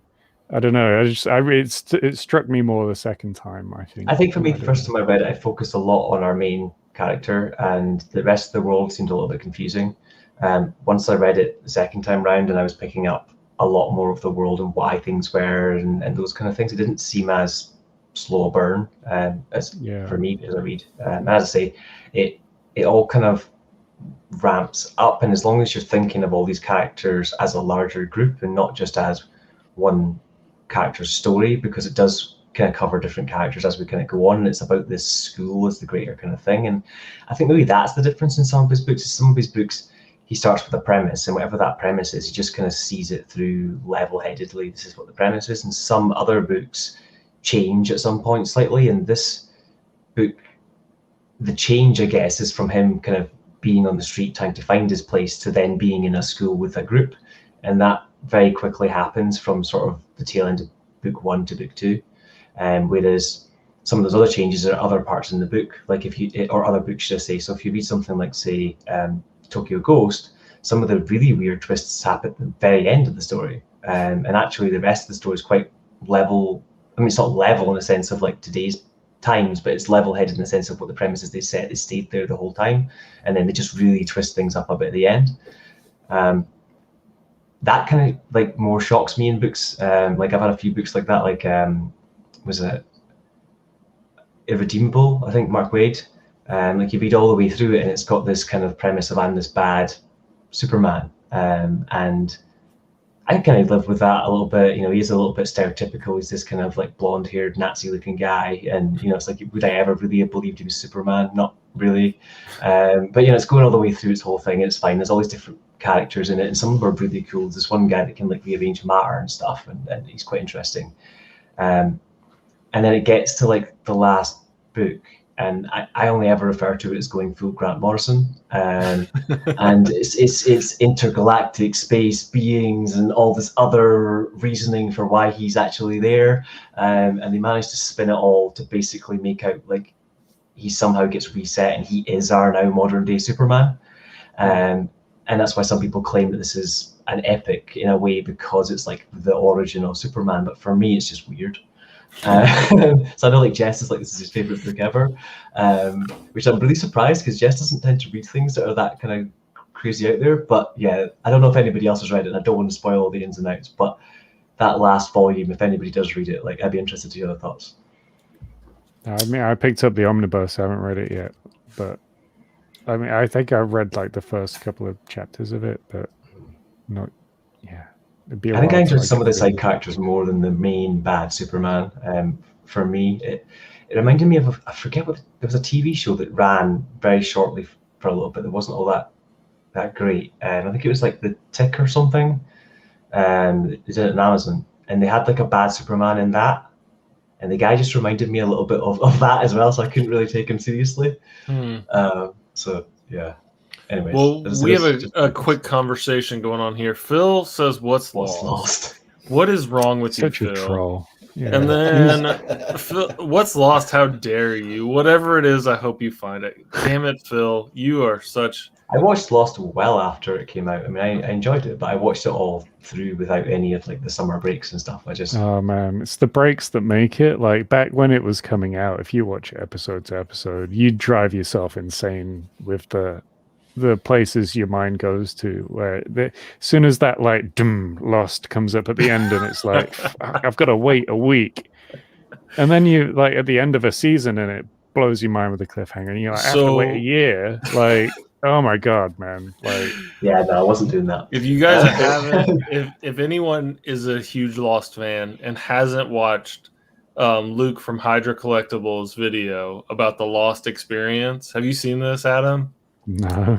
Luke from Hydra Collectibles did an entire video that's like 35 minutes long about they did like an alternate reality game that the Lost, basically the people that produced Lost made all these like fake websites, and they had people appear at Comic-Cons, and like there was all these things where you could try and enter in codes and get special. Yeah, I remember going on the Dharma Initiative website, like after like season 2 or 3, and you would click on different icons. He does. I've watched Lost 4 times. He does an extensive video about all of this stuff, and it is so good, and it is just as enthralling now as it was, 10 years ago. I saw a thing that was like Lost is 10 years old or whatever. 10 years, 2004, so it ended more than 10 years ended. ago. That's what I meant. I think it was the ending was 10 years ago, which is fucking crazy. I feel old as shit. But anyway. When it came out, though, I was like Adam. I remember going down to my mate's house, because I didn't have any access to like Sky TV or anything when it was on. I'd go down to my mate's house on Sunday, and he'd burn every episode onto a disc for me, and then I'd go back up to my house, watch it, back down a week later, burn it onto a disc, back up. And honestly, it was amazing. Yeah, I remember. So the first time I watched it, my dad and I like got into it, and we watched it up to like season 4, I think, and then I fell off, like just where the timing was and like high school and college and that kind of stuff, and I fell off. And then I came back to it right before the finale or the final season was getting ready to air, and I was like, oh shit, I really want to catch up now. So then I watched the entire 1 through 5 all the way through to catch up so I could watch the final season live. And then I've watched it again with my wife because I got her into it. And I'm on like 3 or 4, but yeah, it's so crazy. I think often season 3 and 4, when I was going through originally, season 3 and 4 got slated a lot. Because after the highs of finding the hatch and shit in season 2, there was loads of season 3 and then loads of season 4 people. But those 2 seasons have got better for me. I think they've got better and better for me. And it's only bits of season 5 and season 6, and I think that was a lot to do with how instantly a viewer of Lost has been asked to, right, all of a sudden we're taking half of the season off you and you've got 10 episodes or 12 episodes where we used to have 24, and the pace of the show changed dramatically, and so you kind of had to get used to a totally different type of pace into the show. And so when you're watching it, binge watching it, season 5 and 6 seem like it's going hell for leather, like it's revealing stuff left, right and center. Like you would wait an entire season in season 1, 2 to 4 for them to reveal something they revealed in one episode, basically, in like 5 and 6. And I think that's what put a lot of people off. But when you kind of break it down, to have that consistency over that amount of episodes, and yeah, it's a great series. I think I love Lost. I really do. I wouldn't have rewatched it 4 friggin' times if I didn't like it. I love being surrounded by people who actually enjoy Lost. This is a very rare thing for me. Well, hey, I mean, if you want to start a live show like weekly or something where we watch a few episodes and discuss it. That would be I've been brilliant. looking for a reason to rewatch it. Like I used my to. My wife rewatch and it I a literally lot. were just having this conversation last week that were like, we should rewatch Lost, like because, like I said, she wasn't into it and she thought it was stupid, and then I was like, just try 5 episodes. Did you marry her? Is it Oh too late? My wife. Yeah. I've got her into so many nerdy things. Like she didn't like any nerdy shit before she found me. Now she's into all kinds of nerdy shit. So, and I got her reading Strangers in Paradise omnibus. So I think she's definitely. I was going to say you need Rachel Rising next. What's that? You need Rachel Rising next. Oh, I know. I want Rachel Rising, but I haven't finished Strangers in Paradise yet. I made the mistake of I read the first 2 volumes of Strangers on Comixology, and I just this is so freaking good. I'm just gonna buy the Omni, and so I convinced her hey, we should buy this, and I think you'll love it. And so she was like, I'm just gonna go ahead and start reading it once it came in. It came in, and she started reading the paperback, and so now I can't have it because she's reading it. So I'm laughing because of Adam's camera. You okay? You okay, Adam? But when she gets I'm fine. Two, Hang on. you can start big one. Right? I know. Yeah. Once which I think she's about halfway through the first. But she was, she was like, "This is a lot. This is a big. This is a lot." This is why to I read. was struggling. As I was gonna get this to show you. Look, I managed to find it. It's like my fucking grail.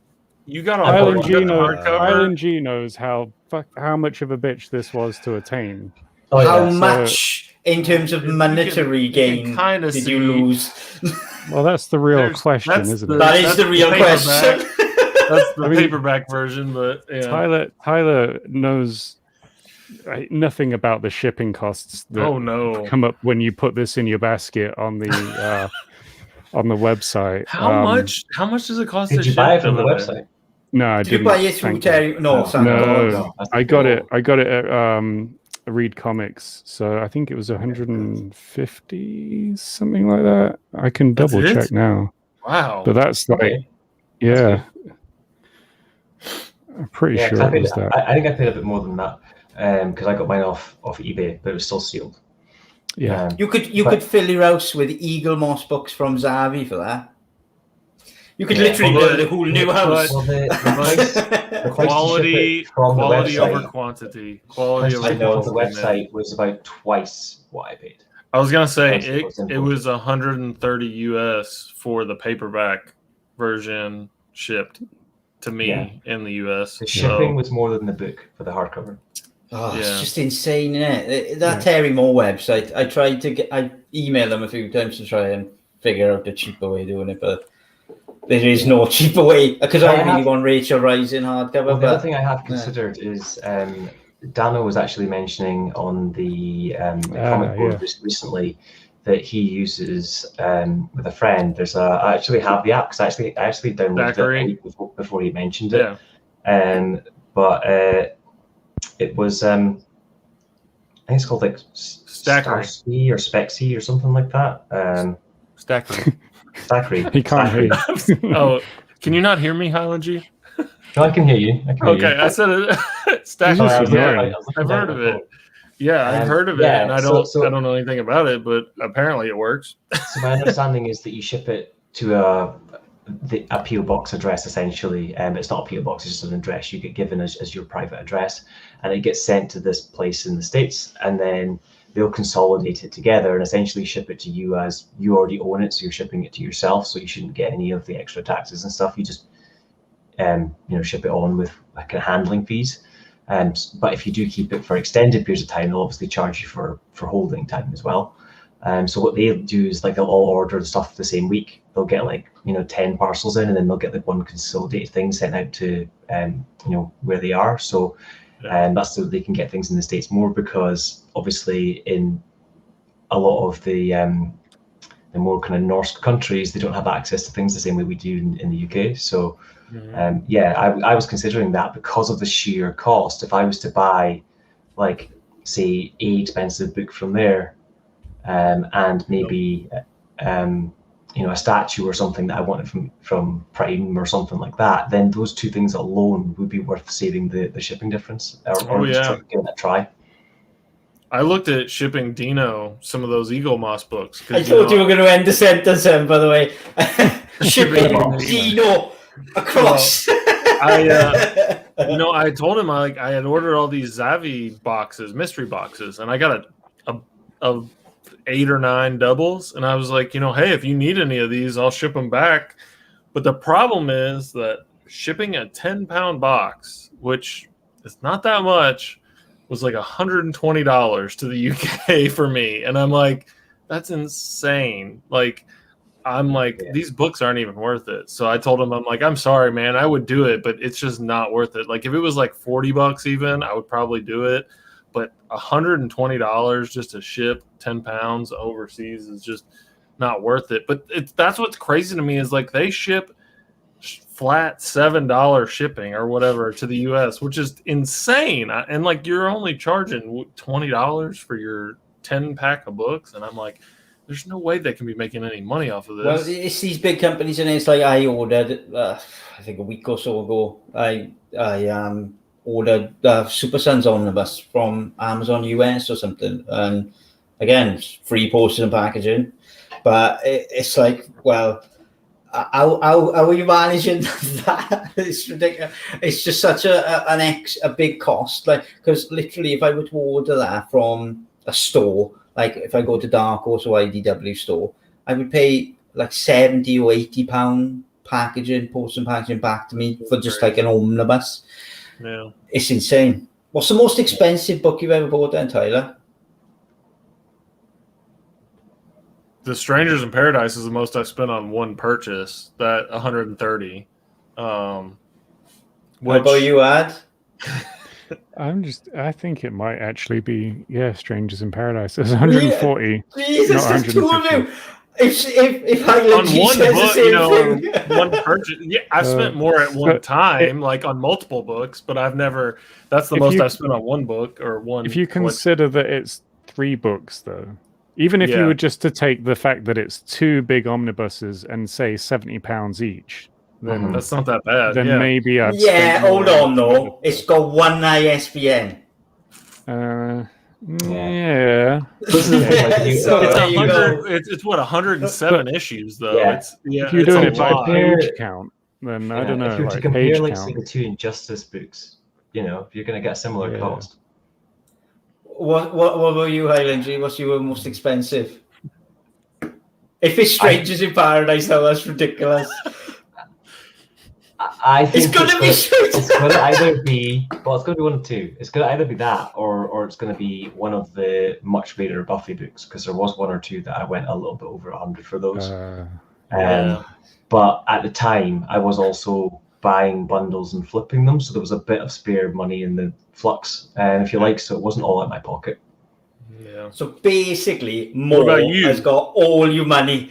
So what about you, Chris? What is your Grass Cutter Artist Select edition, the big Grass Cutter one? Just because I had to import it. It was quite an expensive book anyway. But Kickstarters are quite expensive as well. I've paid for a few Kickstarters, then had to. How many 10 bobs, 2 bobs? How many 2 bobs was it? What did you guys say earlier?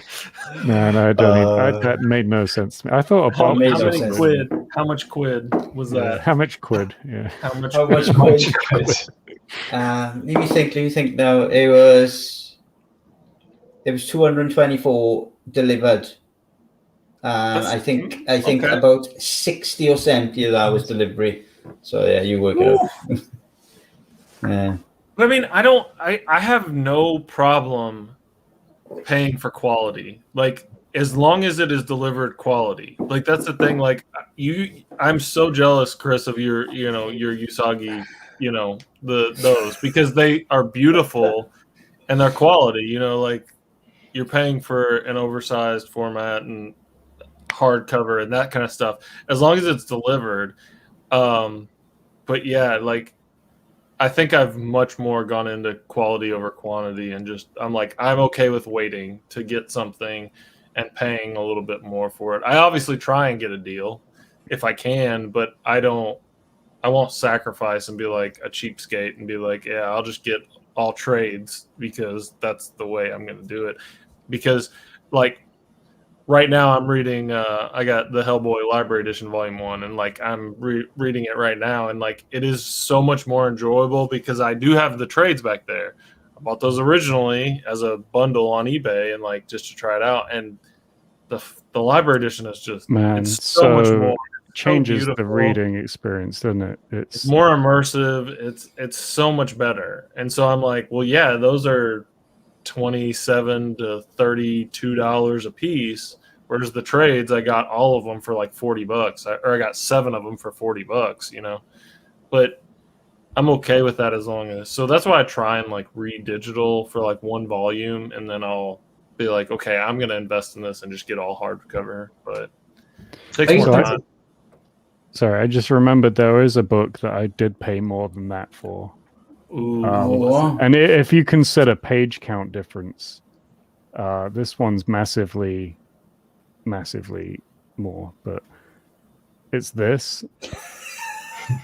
I wasn't expecting that. This is the most expensive book I've bought that's not in a slab. 225. No, what's special about it? Wait a minute. Wait a minute. Yeah. What? Yeah, I really love this cover, and it's so rare because it's the first appearance of Dr. Aphra. It's Darth Vader #3. Okay. And it's the variant cover. It's super hard to get. It's a lovely cover. But I love the cover. I was just like, I'm fucking having it. I saw a guy selling it for less than like 500 quid. I was like, oh, yeah, whatever. I'll get it. Okay. Treat myself. So, I mean, what's that one it normally goes for then? Like 500? I don't know. I honestly don't know. But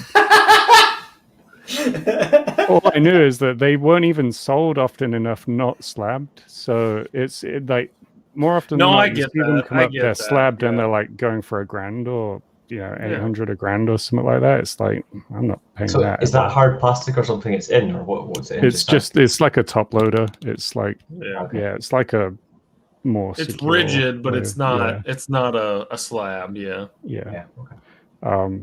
But if you're talking slabs, I don't even want to go there. But yeah. Do you have a lot of slabs too, Adam? I've got a few. I didn't know that. Yeah, I've got a few. I've never just special books that I really. Yeah. One that I'm kicking myself that I didn't buy. Actually, I remember going through my emails recently. I found an email of like a chat I was having with a guy who was offering to sell me a book that I turned down, and he was offering me a book for 180 quid. I think it was at the time. This is about 10 years ago, maybe a bit more.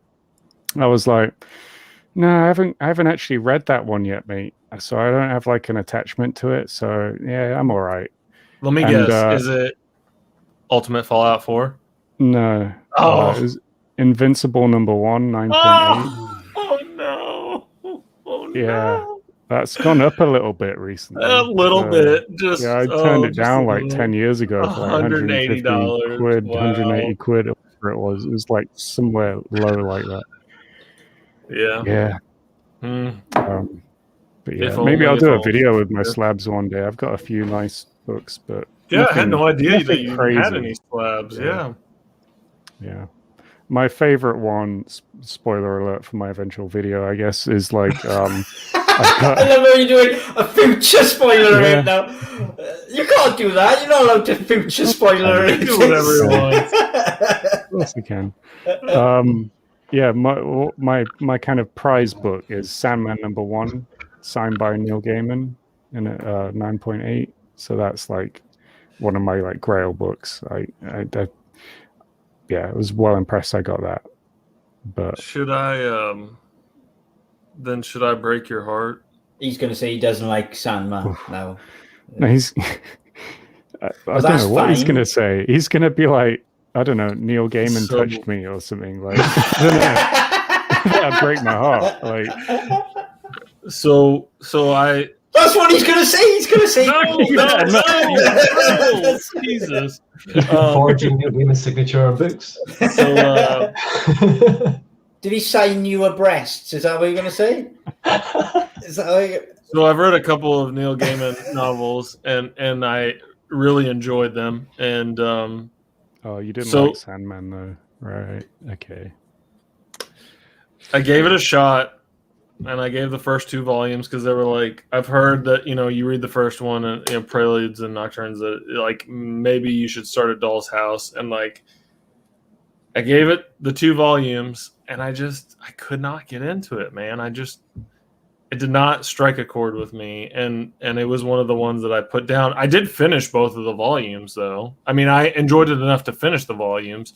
There are other books where I've literally dropped it in the middle of a volume, which, is a different story. But I finished them, so it was interesting enough. I don't know. I will revisit it. I know I will, because, it may hit me different in 2 years from now when I've read more stuff. But I was hoping for some sort of, the hype and the existential, sort of like, this is a masterpiece type thing, and it didn't hit me that way. You don't get the masterpiece till you've read a whole fucking chunk of it, though. Like, you don't really understand what's going on. Like, the breadth of it, like, is just ridiculous, and that it's so literary that you just don't get that from like a trade or 2 or like 3 even. It's like, which is unfortunate to me, because like I read The Ocean at the End of the Lane, which is one of his novels that he wrote, and it is a very small novel. It's a real short, quick read,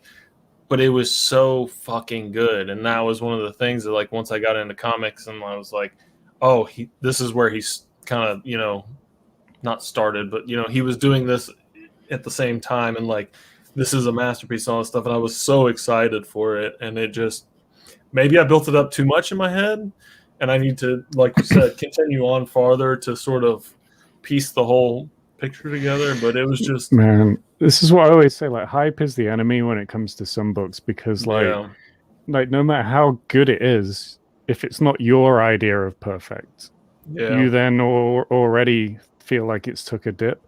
Like, there's a few books recently where I've recommended them to people, and I've had to give them the fine print where I go like, but before you read it, just know that it gets a lot of hype, but just lower your bar, please. Don't go in like, just, it's not like it's great, but everyone, like, if you go into a book that's really, really, really, really fucking good, but everyone you've ever met tells you it's a great book, you already think that it's like fucking upper tier.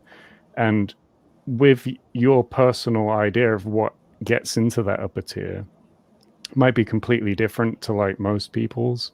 So if it's not that upper tier, even if it's just good, you're going to come away and be like, oh, a bit good. It wasn't in my upper perfect tier. Like, and I think that kills a lot of books. And I've had to, like, a few recommendations recently where I've gone to people like, oh, read Lock and Key, read Black Hammer. I was going to mention Lock and Key because you mentioned that in your video the other day. Exactly. Those are like the ones that just get like almost unanimous praise from everywhere. But whether they deserve it or not, that's beside the point. It's more about the fact that if everyone says they're like an 8, but I mean, no one gives a score. They just say, "Oh, they're good. Yeah. They're really good," and what they mean is, "Oh, they're at least an 8 out of 10." And then you hear that everywhere. You already think, "Oh my god, this is like a 9.5 out of 10," and then you read it and you go, "Oh, it's only an 8." Yet, if you hadn't had them all telling you it was like an amazing book, you'd go in and be like, "Oh, that was an 8. That was really good." But because you were there going, "Oh, I think it's gonna be a 9.5," oh, it was only an 8. Like, that's like a disappointment, and you go away feeling robbed of your like perfect experience. And I just think that's like, it happens because of the hype, and it happens too often with certain books that are kind of popular and universally praised. I think that's I kind of had that. I kind of had that recently with 2 books from both sides. So like I read the Uncanny X-Force, which was like, you know, the massive whale, and everybody was talking about it as the greatest thing ever.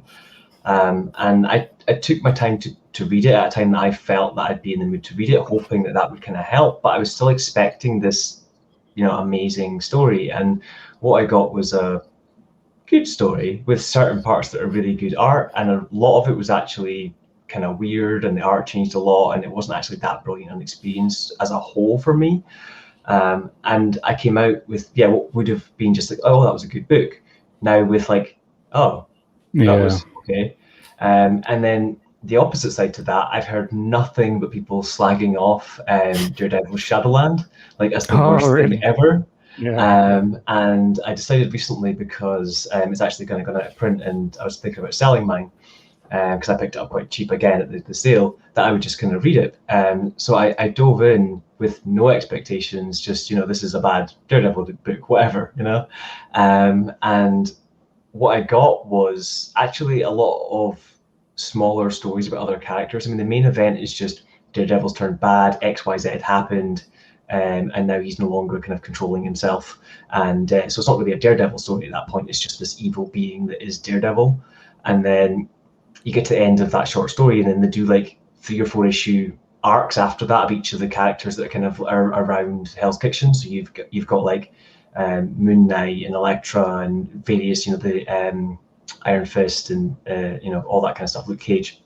And it gets into all their little slice of life stories and how their lives are affected by this event. And I actually cared a lot more about that than the actual event. So I came out from the story being like, wow, that was a really good Hell's Kitchen story. I mean, screw the Daredevil part. It was a good Hell's Kitchen story. And this book's been trashed, but it was really good fun. I would have liked the story to have been organized a little bit more, so that some of the bits were cut through the story and it wasn't the event separate from everything else. But other than that, like, if you could get this at the half price kind of standard that you pick off the shelf, I would recommend people check it out. Not as an amazing book, but as a fun read. So is that when you say that, you're on about like the mapping? You didn't like the mapping? Yeah, the mapping of it was like everything was separated. So you got like the if you think of it in like trades, you got like the trade of like Daredevil Volume 1. You then got the event trade. That you then got a trade of, say, Moon Knight, a trade of Iron Fist, a trade of, you know, Elektra, and then you got 2 trades of Daredevil to kind of finish up.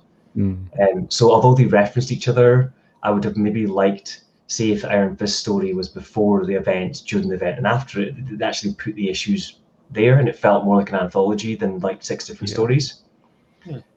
But coming out the other side, I was able to understand it, and as I said, it didn't take away from me still enjoying the book as a whole. And as I say, I kind of in some ways wish it wasn't branded a Daredevil story, although he's the pivotal point that made the story happen, because there's very, very little Daredevil in it. And even like his key side characters are very little in it. They're kind of very outskirts of the story. This is about how the other heroes in Hell's Kitchen are affected.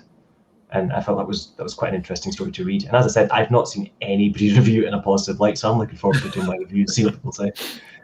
So I'm annoyed now, because the only reason I'm fine with the idea that I let that one slip me by, and I don't now have like the gap on my shelf, is that I heard it was bad. So now I'm annoyed because it might not be too bad.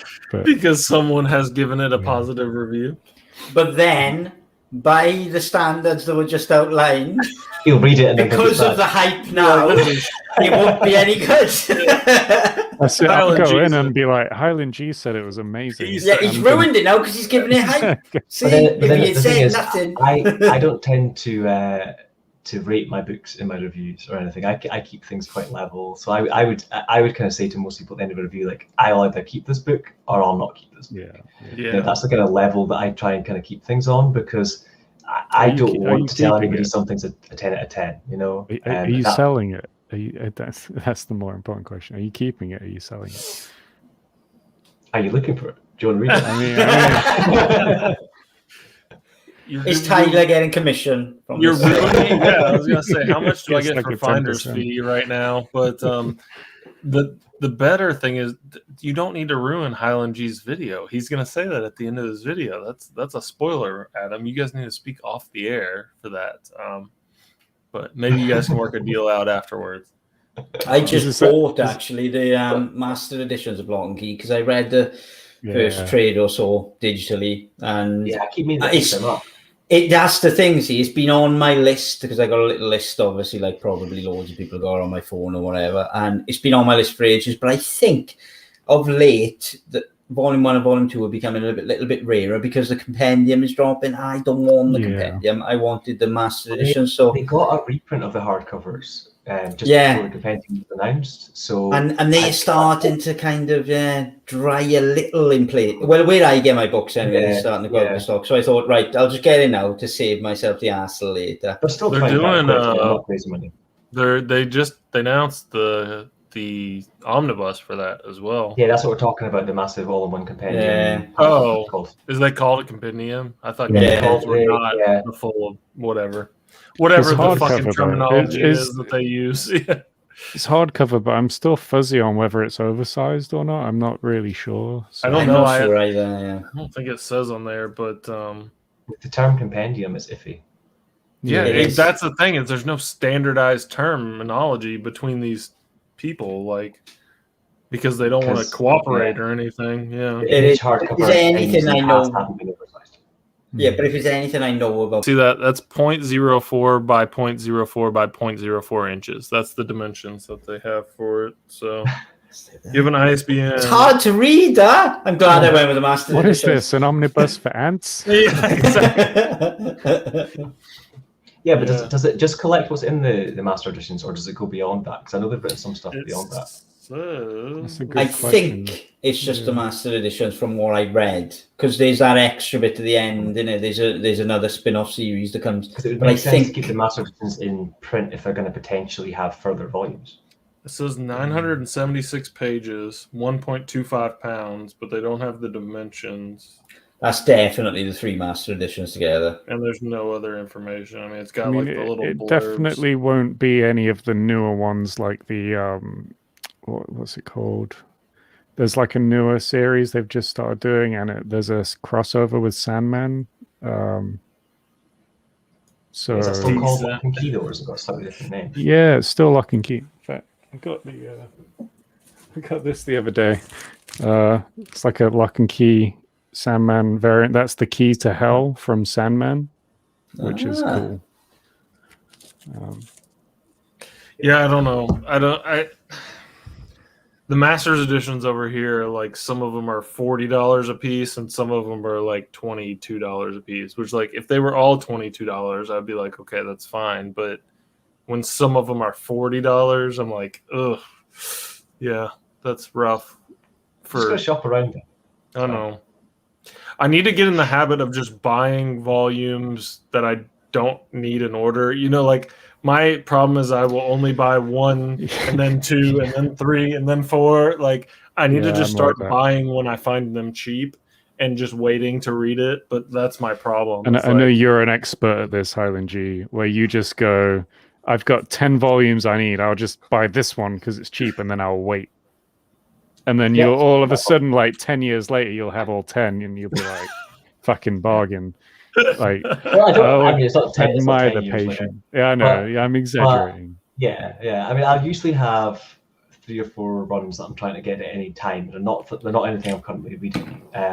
So yeah, I'll kind of do that. But I'll also I'll buy up little bundles and stuff and like flip them back and what have you. So if I manage to get, say, 1 to 4 as a bundle, but then I find volume 2 in really good condition, I'll still buy that and then sell the one that's like slightly bashed or whatever that came in my bundle. So I'll kind of do it that way. So yeah, with for instance, I did the Fables books recently.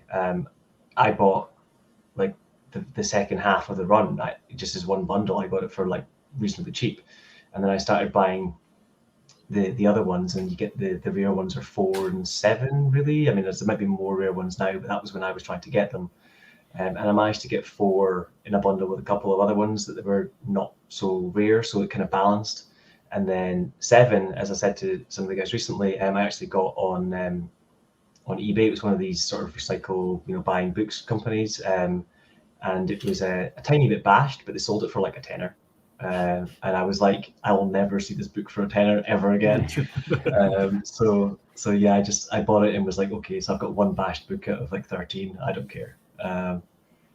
And yes, I've got. I know I'm debating because like the paperback compendium is only $35 on Amazon, and I'm like, I think I'm just gonna go that route, and then if I absolutely love it, I'll start buying the hardcovers because. But you can also get the value back for the hardcovers if you've got the time. I mean, even if you don't like it or you decide not to read it, like in some ways, there's always that value there once you complete the set. I just need to get off my ass and actually sell my singles. Like I have so many floppies that they're not anything crazy like Adam's $200, Darth Vader, but there's some in there that are, I have some sets and some series and a few one-offs here and there that are worth $50 or $100, and I'm like, I need to just get off my ass and actually put them on eBay and get rid of them because, like I said, I'm converting over to collecteds. And that's a lot of money just waiting. Just start with that stuff. Like if you don't start, you'll never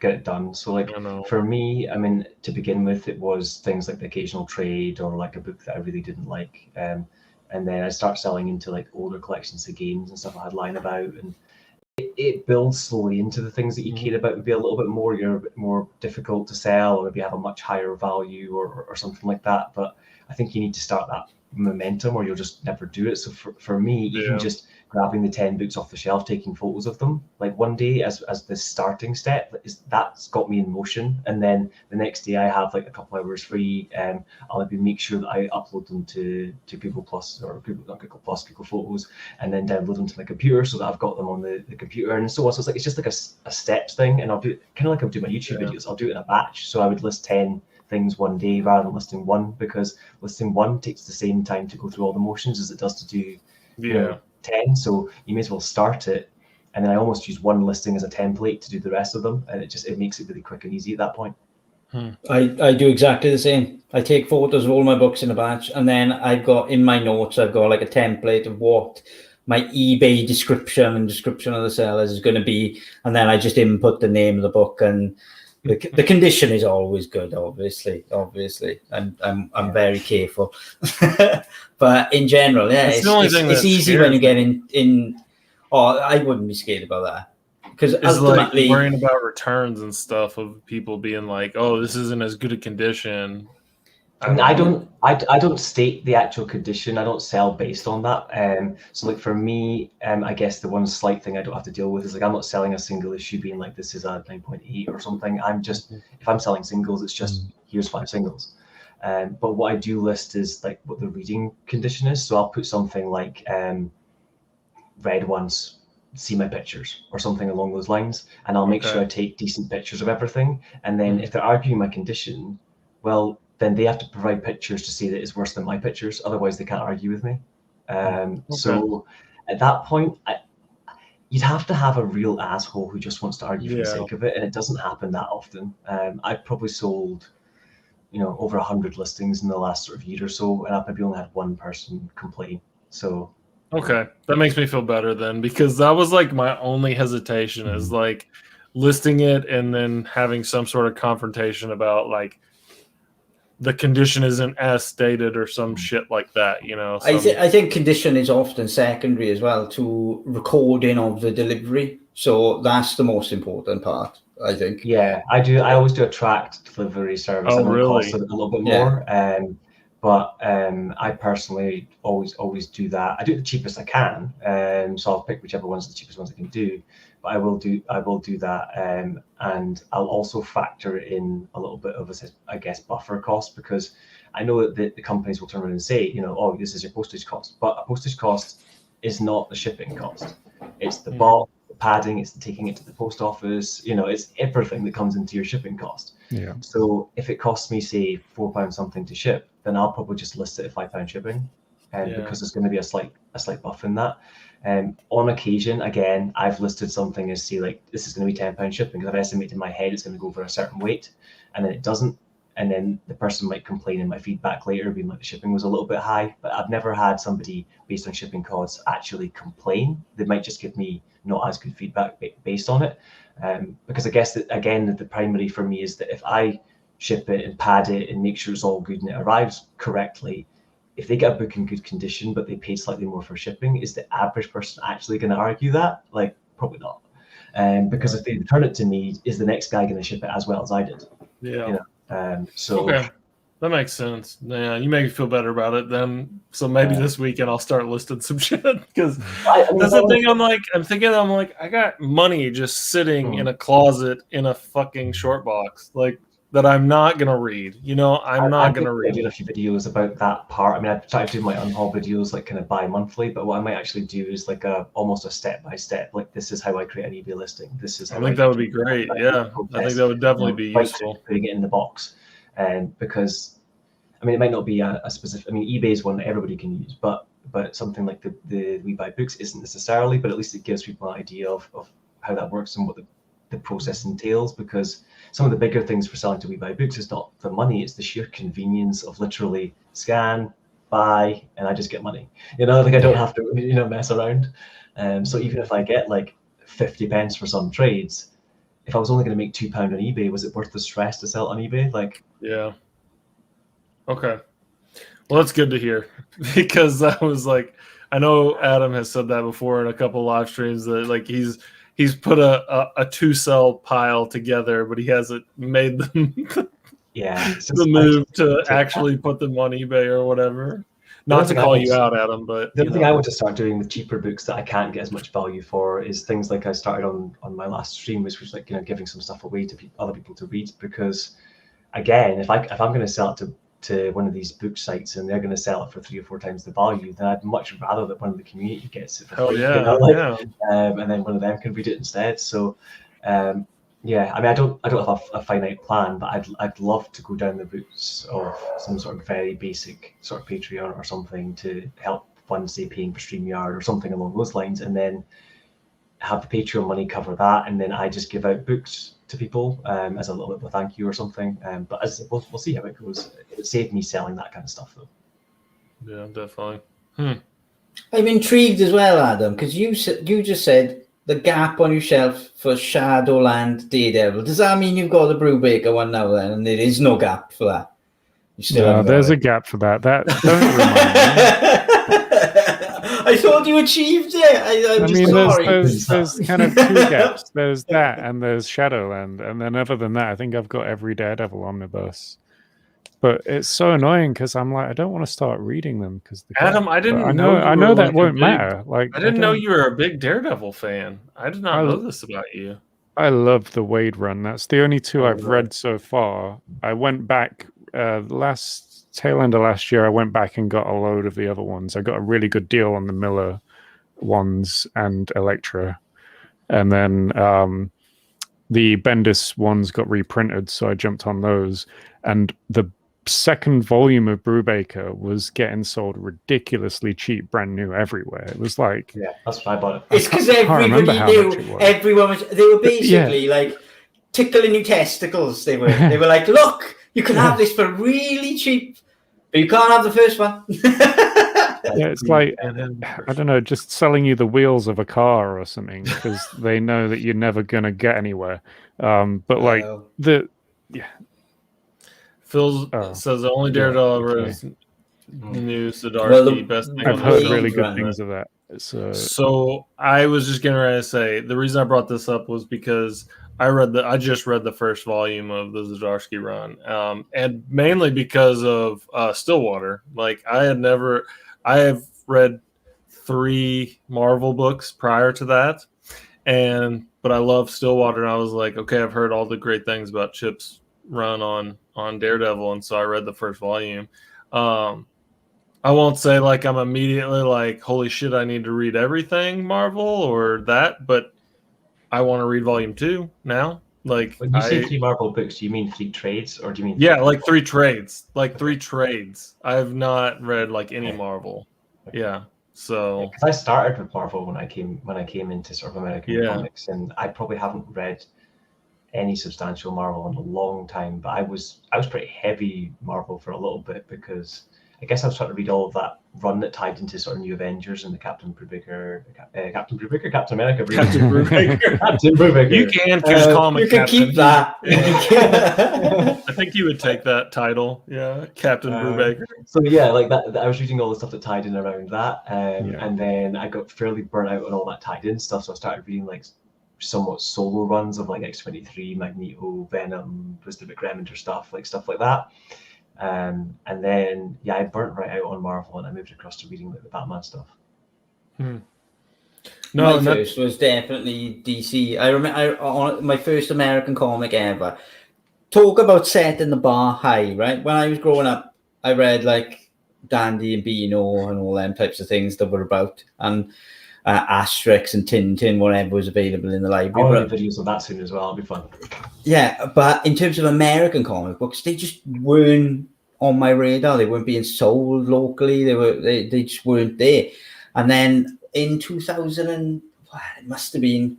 It was not long after Lost, actually, because the reason I started reading comic books was because of Lost. Weirdly enough, because the Green Lantern issue. No. That weird Spanish comic that early friends. I thought American comics were only really in cities. You didn't really get them out in the Exactly. But my brother, we had finished watching season 1 of Lost in like 2004, obviously, and he had found a website that was giving book references to books that had inspired Lost, and there was books like The Third Policeman and other things. And one of the books that was said to inspire Lost in the way it told the story was Watchmen. So my brother bought Watchmen, read it, and then give it to me. And that was literally the first American comic I ever read. Wow. And I read it. I know. I read it, and I was just like, wow. Was it way over your head? Like you didn't like? No. I loved it. You really? Wow. Yeah. I absolutely adored it, and I know a lot of people get kind of mixed feelings and emotions about Watchmen, and some like the prose bits and the comic book within a comic book bit. But I loved it all. I always worry about like if I was to give someone new something like that as their first introduction to comics, and I don't feel like that's a good intro because I still feel like I don't even know if I get it really, like I just am like, you can take that like 1 year into comics, you read it and have one thing about it, and then 5 years into comics and you read it and you feel a completely different way about it, and like I don't know, I just don't know how I feel. I keep in mind though, I was 21 or so when I read that, so I wasn't like a young reader necessarily. An absolute idiot. A 21-year-old male. You're full of and then alcohol and testosterone. The second book as well, my brother, as a Christmas present later that year, bought me the trade paperback of Dark Knight Returns. And I was just like, well, that's fucking me done. I'm gone. Did someone just look at the top 10 comics of all time and just like, we'll just get them this one and this one? Pretty much. See, I still don't think that Dark Knight Returns is a good first kind of Batman story, or first, like, it's not your way into comics. Like that should you should save that for later. Like I don't think it's one of those things that I was coming out of the back of like obsessively watching the Batman animated series and a lot of other Batman in different media. Please don't. I think Phil wants us to go through his old videos. Well, just so you Yes. guys don't, if you don't know, last time I was on an impromptu hangout, we went to Phil's first video and made fun of him for about 20 minutes. So Did you really? Yeah. Let's do that. Oh yeah. Let's That do was that. the best thing We ever. did it to my Go watch video. it. We did it to Andy's Adam jumped in video. right We at the did end it to and Phil's just video. like caught at the end. It was. Don't it go was, to mine. No, Don't go to mine. we won't. We won't bring that back just yet. Maybe your first in a video is few. probably better than any of my videos, so Oh. don't you start like. Hellboy. My first one was. Yeah. And I bet your it's got videos all your are nice great. production values. Yeah. I bet you. Little bits. But no, genuinely, I totally agree that both of those comics, I would never recommend those comics as starters. But it was what was given to me, and for whatever reason, I was engrossed away. But certainly, I can see why other people wouldn't feel the same.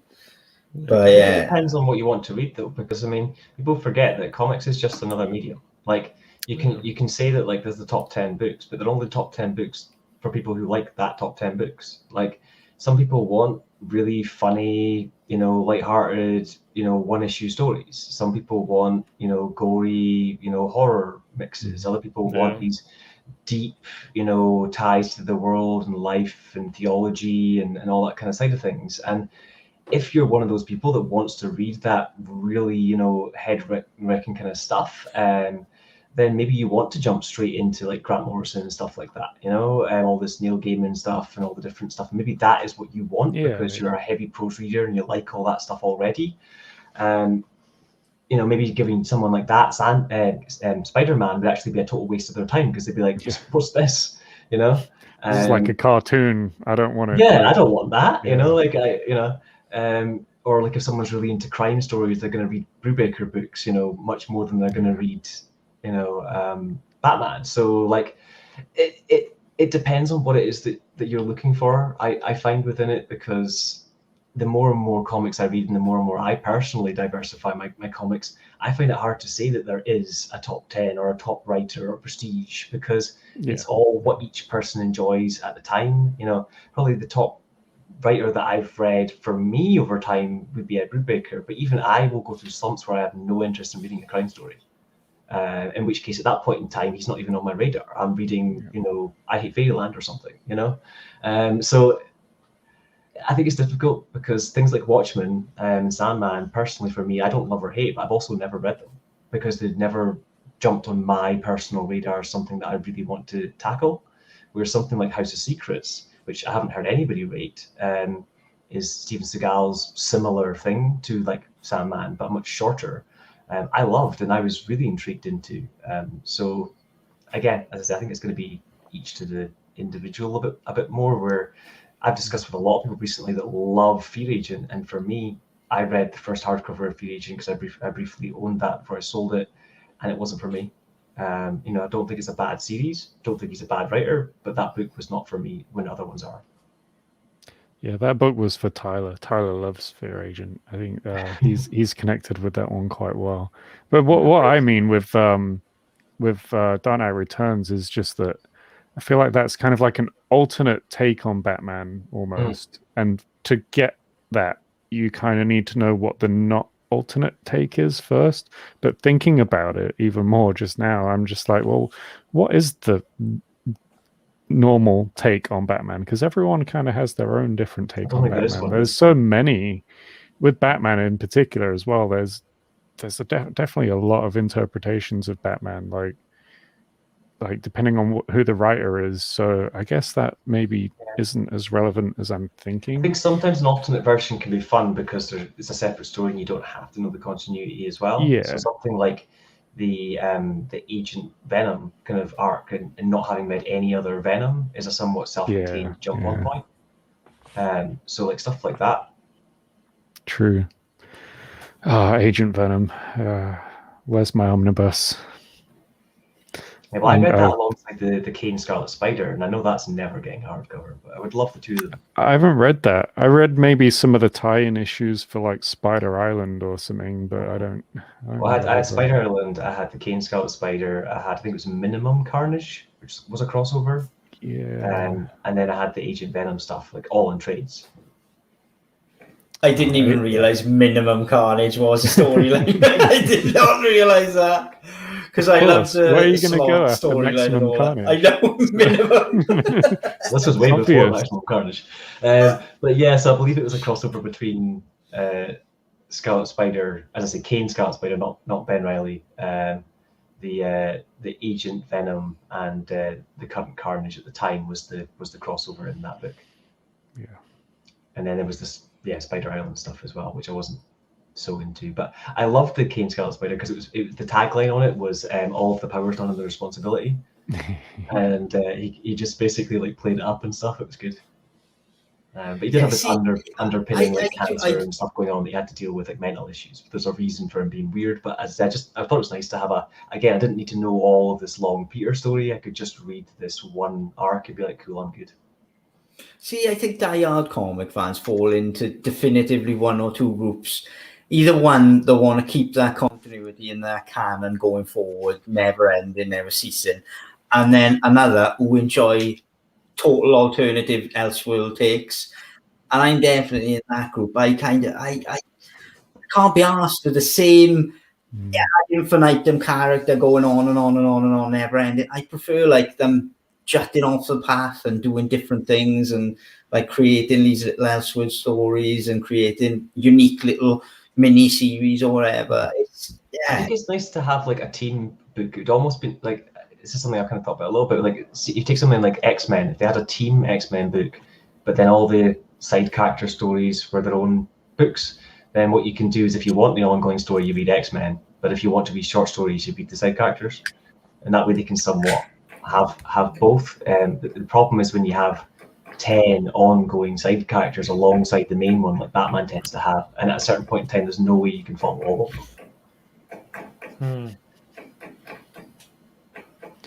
Yeah, I always kind of equate like there's the people who really love like continuity and just like a diehard, like, I want a really long unbroken run that spans decades and I need to know everything in and out. It's like, I don't know, it strikes me as the kind of people who just it's like the comic book equivalent of like the mum who sits on the sofa and watches EastEnders. I don't know. To me, it's like the same thing. Like, I don't know if you know what that is, Tyler. Question: what is EastEnders? It's a soap opera. What's the American version of EastEnders? Days of Our Lives. Days of Our Lives. Yeah, something that never ends, and it's just the continual, never-ending soap opera. I think that I feel it's like a sitcom but drier. Yeah, I feel the same way. Is like that's why I gravitate more towards indies. Is just there's no. You can jump into a story in volume 1 and you have no prior knowledge and you don't need any knowledge. You don't need to read any tie-ins. There's no events, none of that. It's just a story. And you get in there and you are just trying to figure it out as you go. I do love still reading my Batman and stuff like that. But I think I enjoy more the standalone stories or the White Knight by, Sean Gordon Murphy or whatever, like that to me is even more fun because it's I guess it is an Elseworld story, but it's just a different take. And like I just watched Perfect Edition's video about Wonder Woman Dead Earth, and immediately I was like, I need to buy this because just his enthusiasm about it, but also he was like, you don't need to know anything about Wonder Woman to enjoy this story, and it's great. And things like that to me anyway are more intriguing than being like, okay, I need to read an entire run or buy an omnibus just to read a series of good stories or whatever. So I think that's kind of why I lean more towards indies, just because some, especially I jumped into that Zdarsky Daredevil because I'm not as intimidated as Spider-Man, Spider-Man as a non-Marvel person to be like, oh, I want to jump into Spider-Man. It's so intimidating, because it's so big, Well, it's the same thing with... I just tend to cherry pick. I literally tend to read a bit digitally, find out a bit about it, and then think, yeah, that's a branch of Spider-Man that I want to grab more and read more about. But then even if I've just got like an extreme version would be, even if I've got like all of the Amazing Spider-Man omnibuses and I only own like volume 3, I'm being okay with that because that's the volume that I want. I don't need volume 1, 2, and 3, and 4, and 5 because volume 3 is what I think are the best, most representative, and I enjoy it. And then go on and do other Spider-Man stories and be a bit picky that way, because I think when you go to the lengths of getting, like, Spider-Man's a perfect example, like when you get the omnibuses from 1 until 5 is out later this year, I think, you're not going to like all that. Yeah, even the most diehard Spider-Man fan is not going to like every part of that. It is impossible. And so for me to save money and time, no, do you know what I mean? It's just this kind of thing of like, you at a certain point you've got to kind of just pick and choose what you want, because you've got the opportunity to pick and choose it, really, if you're okay with not having a complete collection or this or that, you know. It is if you're okay with doing like a custom dust jacket that gets rid of it's a and just like the best of Spider-Man. Just put like some sellotape over it. Luckily, I have a very expensive graphic design degree that I don't use in my job, so I could design custom dust jackets for that. I'm thinking about doing a few soon. I'm thinking about it as well, just because I think it would be cool to just make a bunch of them and make them all line up. But I'm thinking about it purely because of this, and this is your fault, Chris, because you made me read this, but I don't know if you hold on, that's the other way round. That is you made me read it. See that little thing? See there? Well, just get a black permanent marker and just put what? I could, or I could change the entire cover from one that I've been looking at for 10 years. I mean, I had the original version of this, but first of all, I hate dust jackets personally. I'm with Blackpool on that, Highland G. Yeah. I know you guys have talked about this. I don't know if you and him have talked about it, but I know he's talked about it with JT and Dano. He hates dust jackets. I hate them as well. Like, I wish nothing came with the dust jacket, and I'm actually contemplating removing all my dust jackets at this point. Oh, don't do that! Why? No, what are they for? You take them off. I mean, as long as they have the name on. This is the thing. I would have to go through and check which ones actually show the name. A lot of but I've considered it. Like a lot of the Marvel ones don't. Kind of heathens. Some of them look really bad if you were to take it off. I mean, if you were to take off like the Invincible ones, it's just a black indent. Like they wouldn't look very good. Why do you think they called the dust jacket? It's because they are protected. How many? Some protection, at least. Okay, so here's the issue I have is that the dust jacket is protecting. That looks beautiful. I love that. But what book is this? Well, you should know that. You can tell that's Astonishing X-Men. I mean, even I know that, and I don't read Marvel. You know now because I had it, but no, I know that's Astonishing X-Men because it's from the first issue. A sticker that you can put down it that's like clear with the name on it. Well, don't put a sticker on the book. That's madness. Who cares? Are you ever gonna sell it? No. Not this. This is fucking. If you think sticking a sticker on a book's bad, you should see some of the ideas I've got coming up. Yeah, so wait to see your next haul where you just like take the dust jackets off your and he's made a little hat out of them. I've done it on all. I did it on all my novels. All my novels, I removed all the dust jackets on the hardcovers I have because I just hate it. I hate them.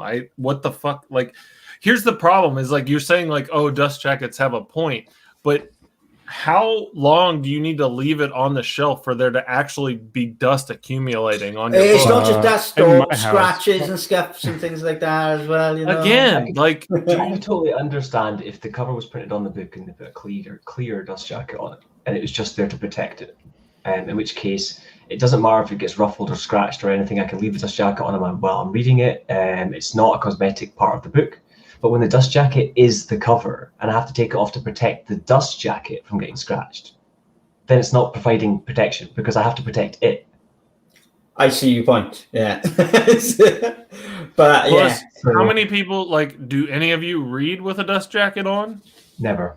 then what's the point? You just have to take it off. Like, to me, it's not like I wish every hardcover is had like, the same spine on the book that's on the if it was clear and it was actually a protective piece of a dust jacket to protect like the Harleen is a hard dust jacket on it. That's nice. Yeah. I wish I had that one. I don't have that one. Well, yeah, I suppose. Okay, but like you would never get rid of the Harleen dust jacket, right? Because that's part of the like whole fucking the design. Yes, it's a part of the design. Totally different. Yeah.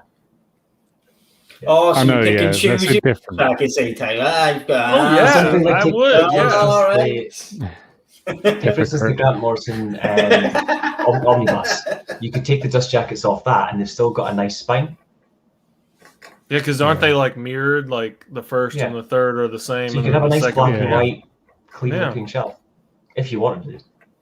But to me, it's just like a practical thing. I don't even. I mean, I do care about the aesthetic of it, but at the end of the day, like I'm a reader. I want to read these books, and I would much rather they all be no dust jacket, printed.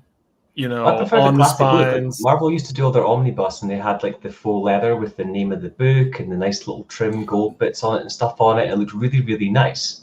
Blue Sonic right here. What's on the dust jacket should be on the hardcover. And now, if you get a Marvel omnibus, it's a wraparound picture cover. So if you can, I've got some of the old Captain America omnibus. When you take the cover off them, they're gorgeous cover. Some of them are actually blue with like silver trim bits on them, and it says Captain America down the side. Take the dust jacket off; they would look amazing on your shelf. The Iron Fist one's green with gold bits on it, and like they really thought about it back in the day. But now it's just a picture printed across. So if I was to now take the cover off my Volume 1 that I got the reprint of, it's just going to be this weird half image down the spine. Whereas all the rest of them will look gorgeous with their gilded imprints. And I'm just like, what are they playing at?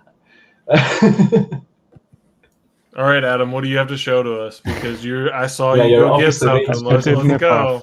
I just thought, like, having a dust jacket could sometimes give you your cake and eat it too, because here's a nice, lovely cover for the Loki Kieran Gillen omnibus, right? Okay. And then, but you also get it having this like cool other like cover underneath the dust jacket, where it's like that's beautiful. You now why would I have want to cover that? Because you're covering it with a nice cover as well. Yeah, but I don't care about that. I like the craftsmanship of that, of the original. That cover right there looks so much nicer to me than the.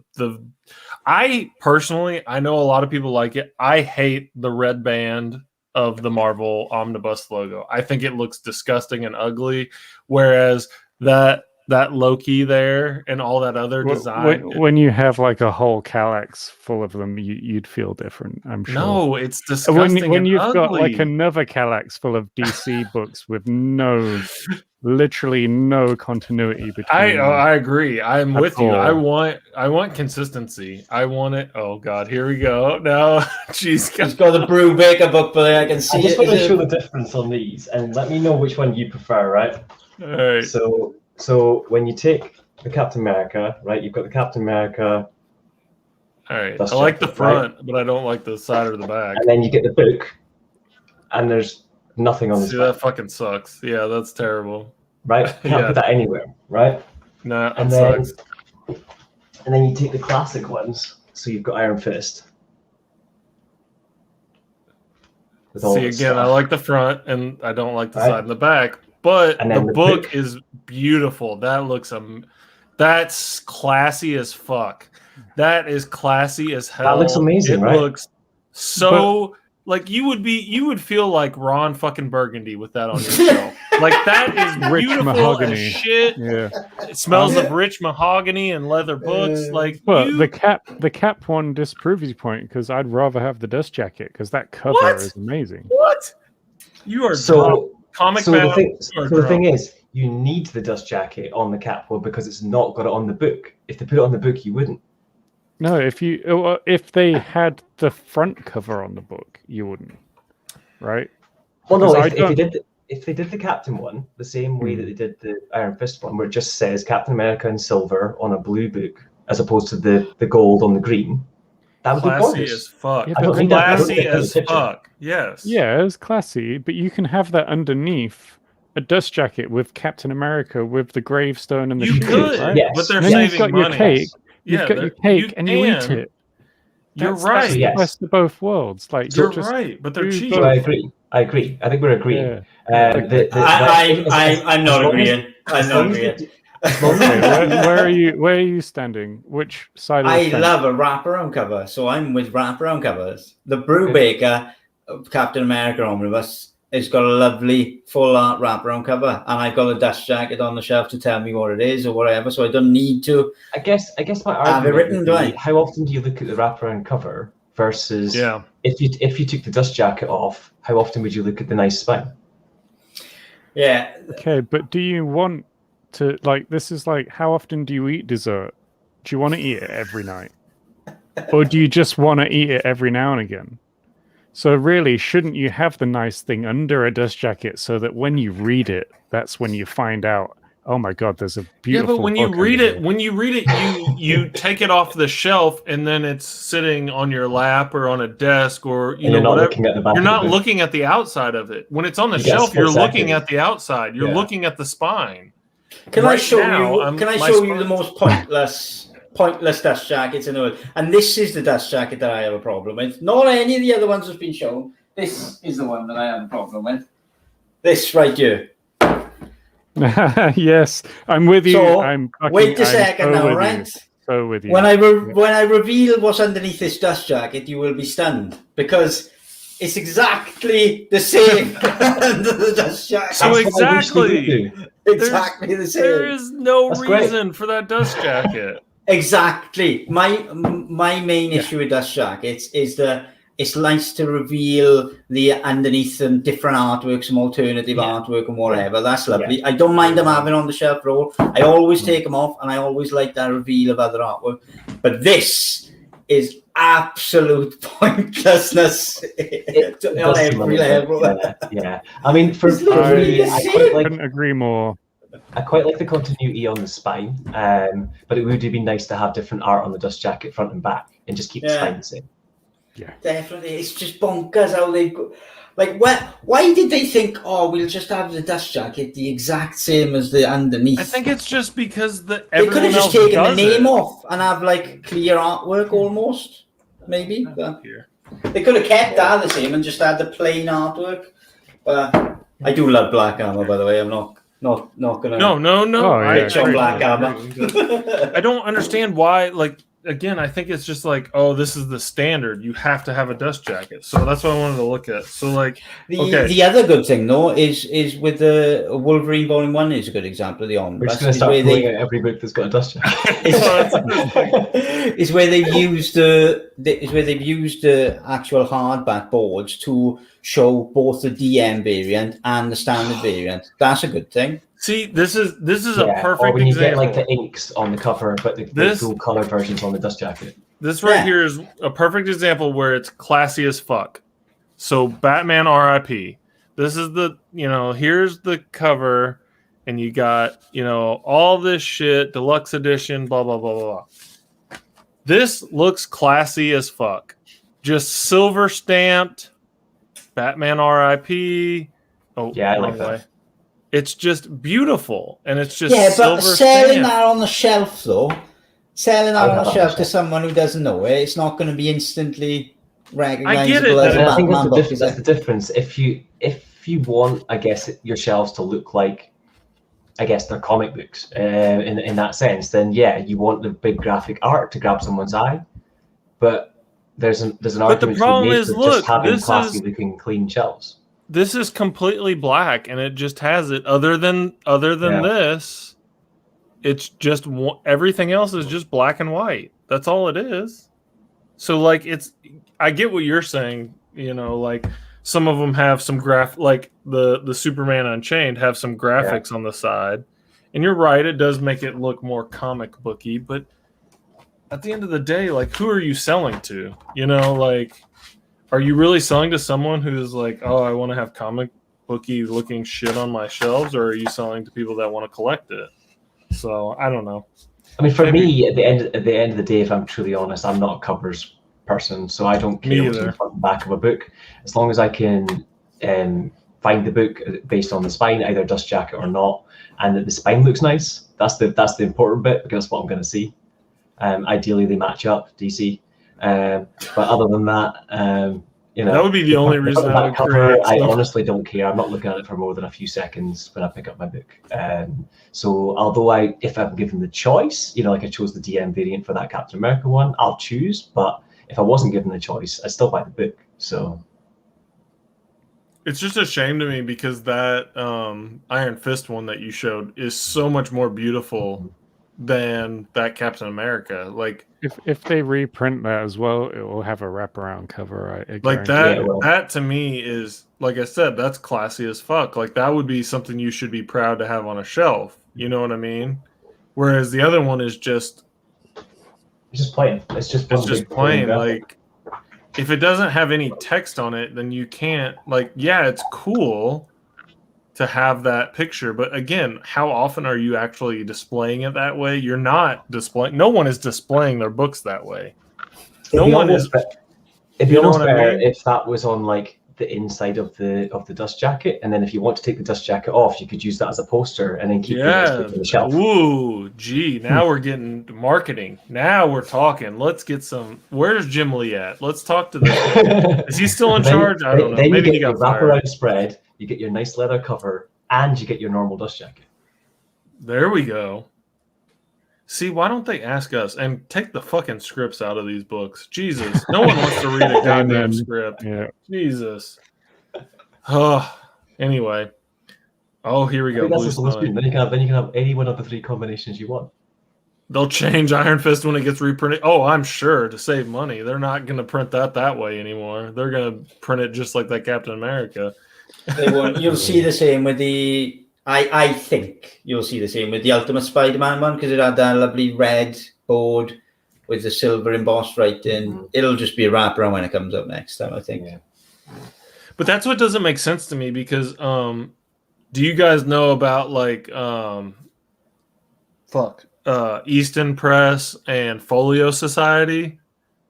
Do you know what I'm talking about? Yeah, I've heard Yeah, of. Folio Society does very high-end like collector's editions of novels and books, and they are very low print run, and you know, sometimes they do a print run where they're limited quantity, and then sometimes they have the signed edition and like 500 or something like that. But people still buy those at very high prices but higher quality because they're collectible. And I'm like, that doesn't make sense to me why, you know, especially in this day and age where why no one is doing like a really high quality of graphic novels, you know, a high quality edition.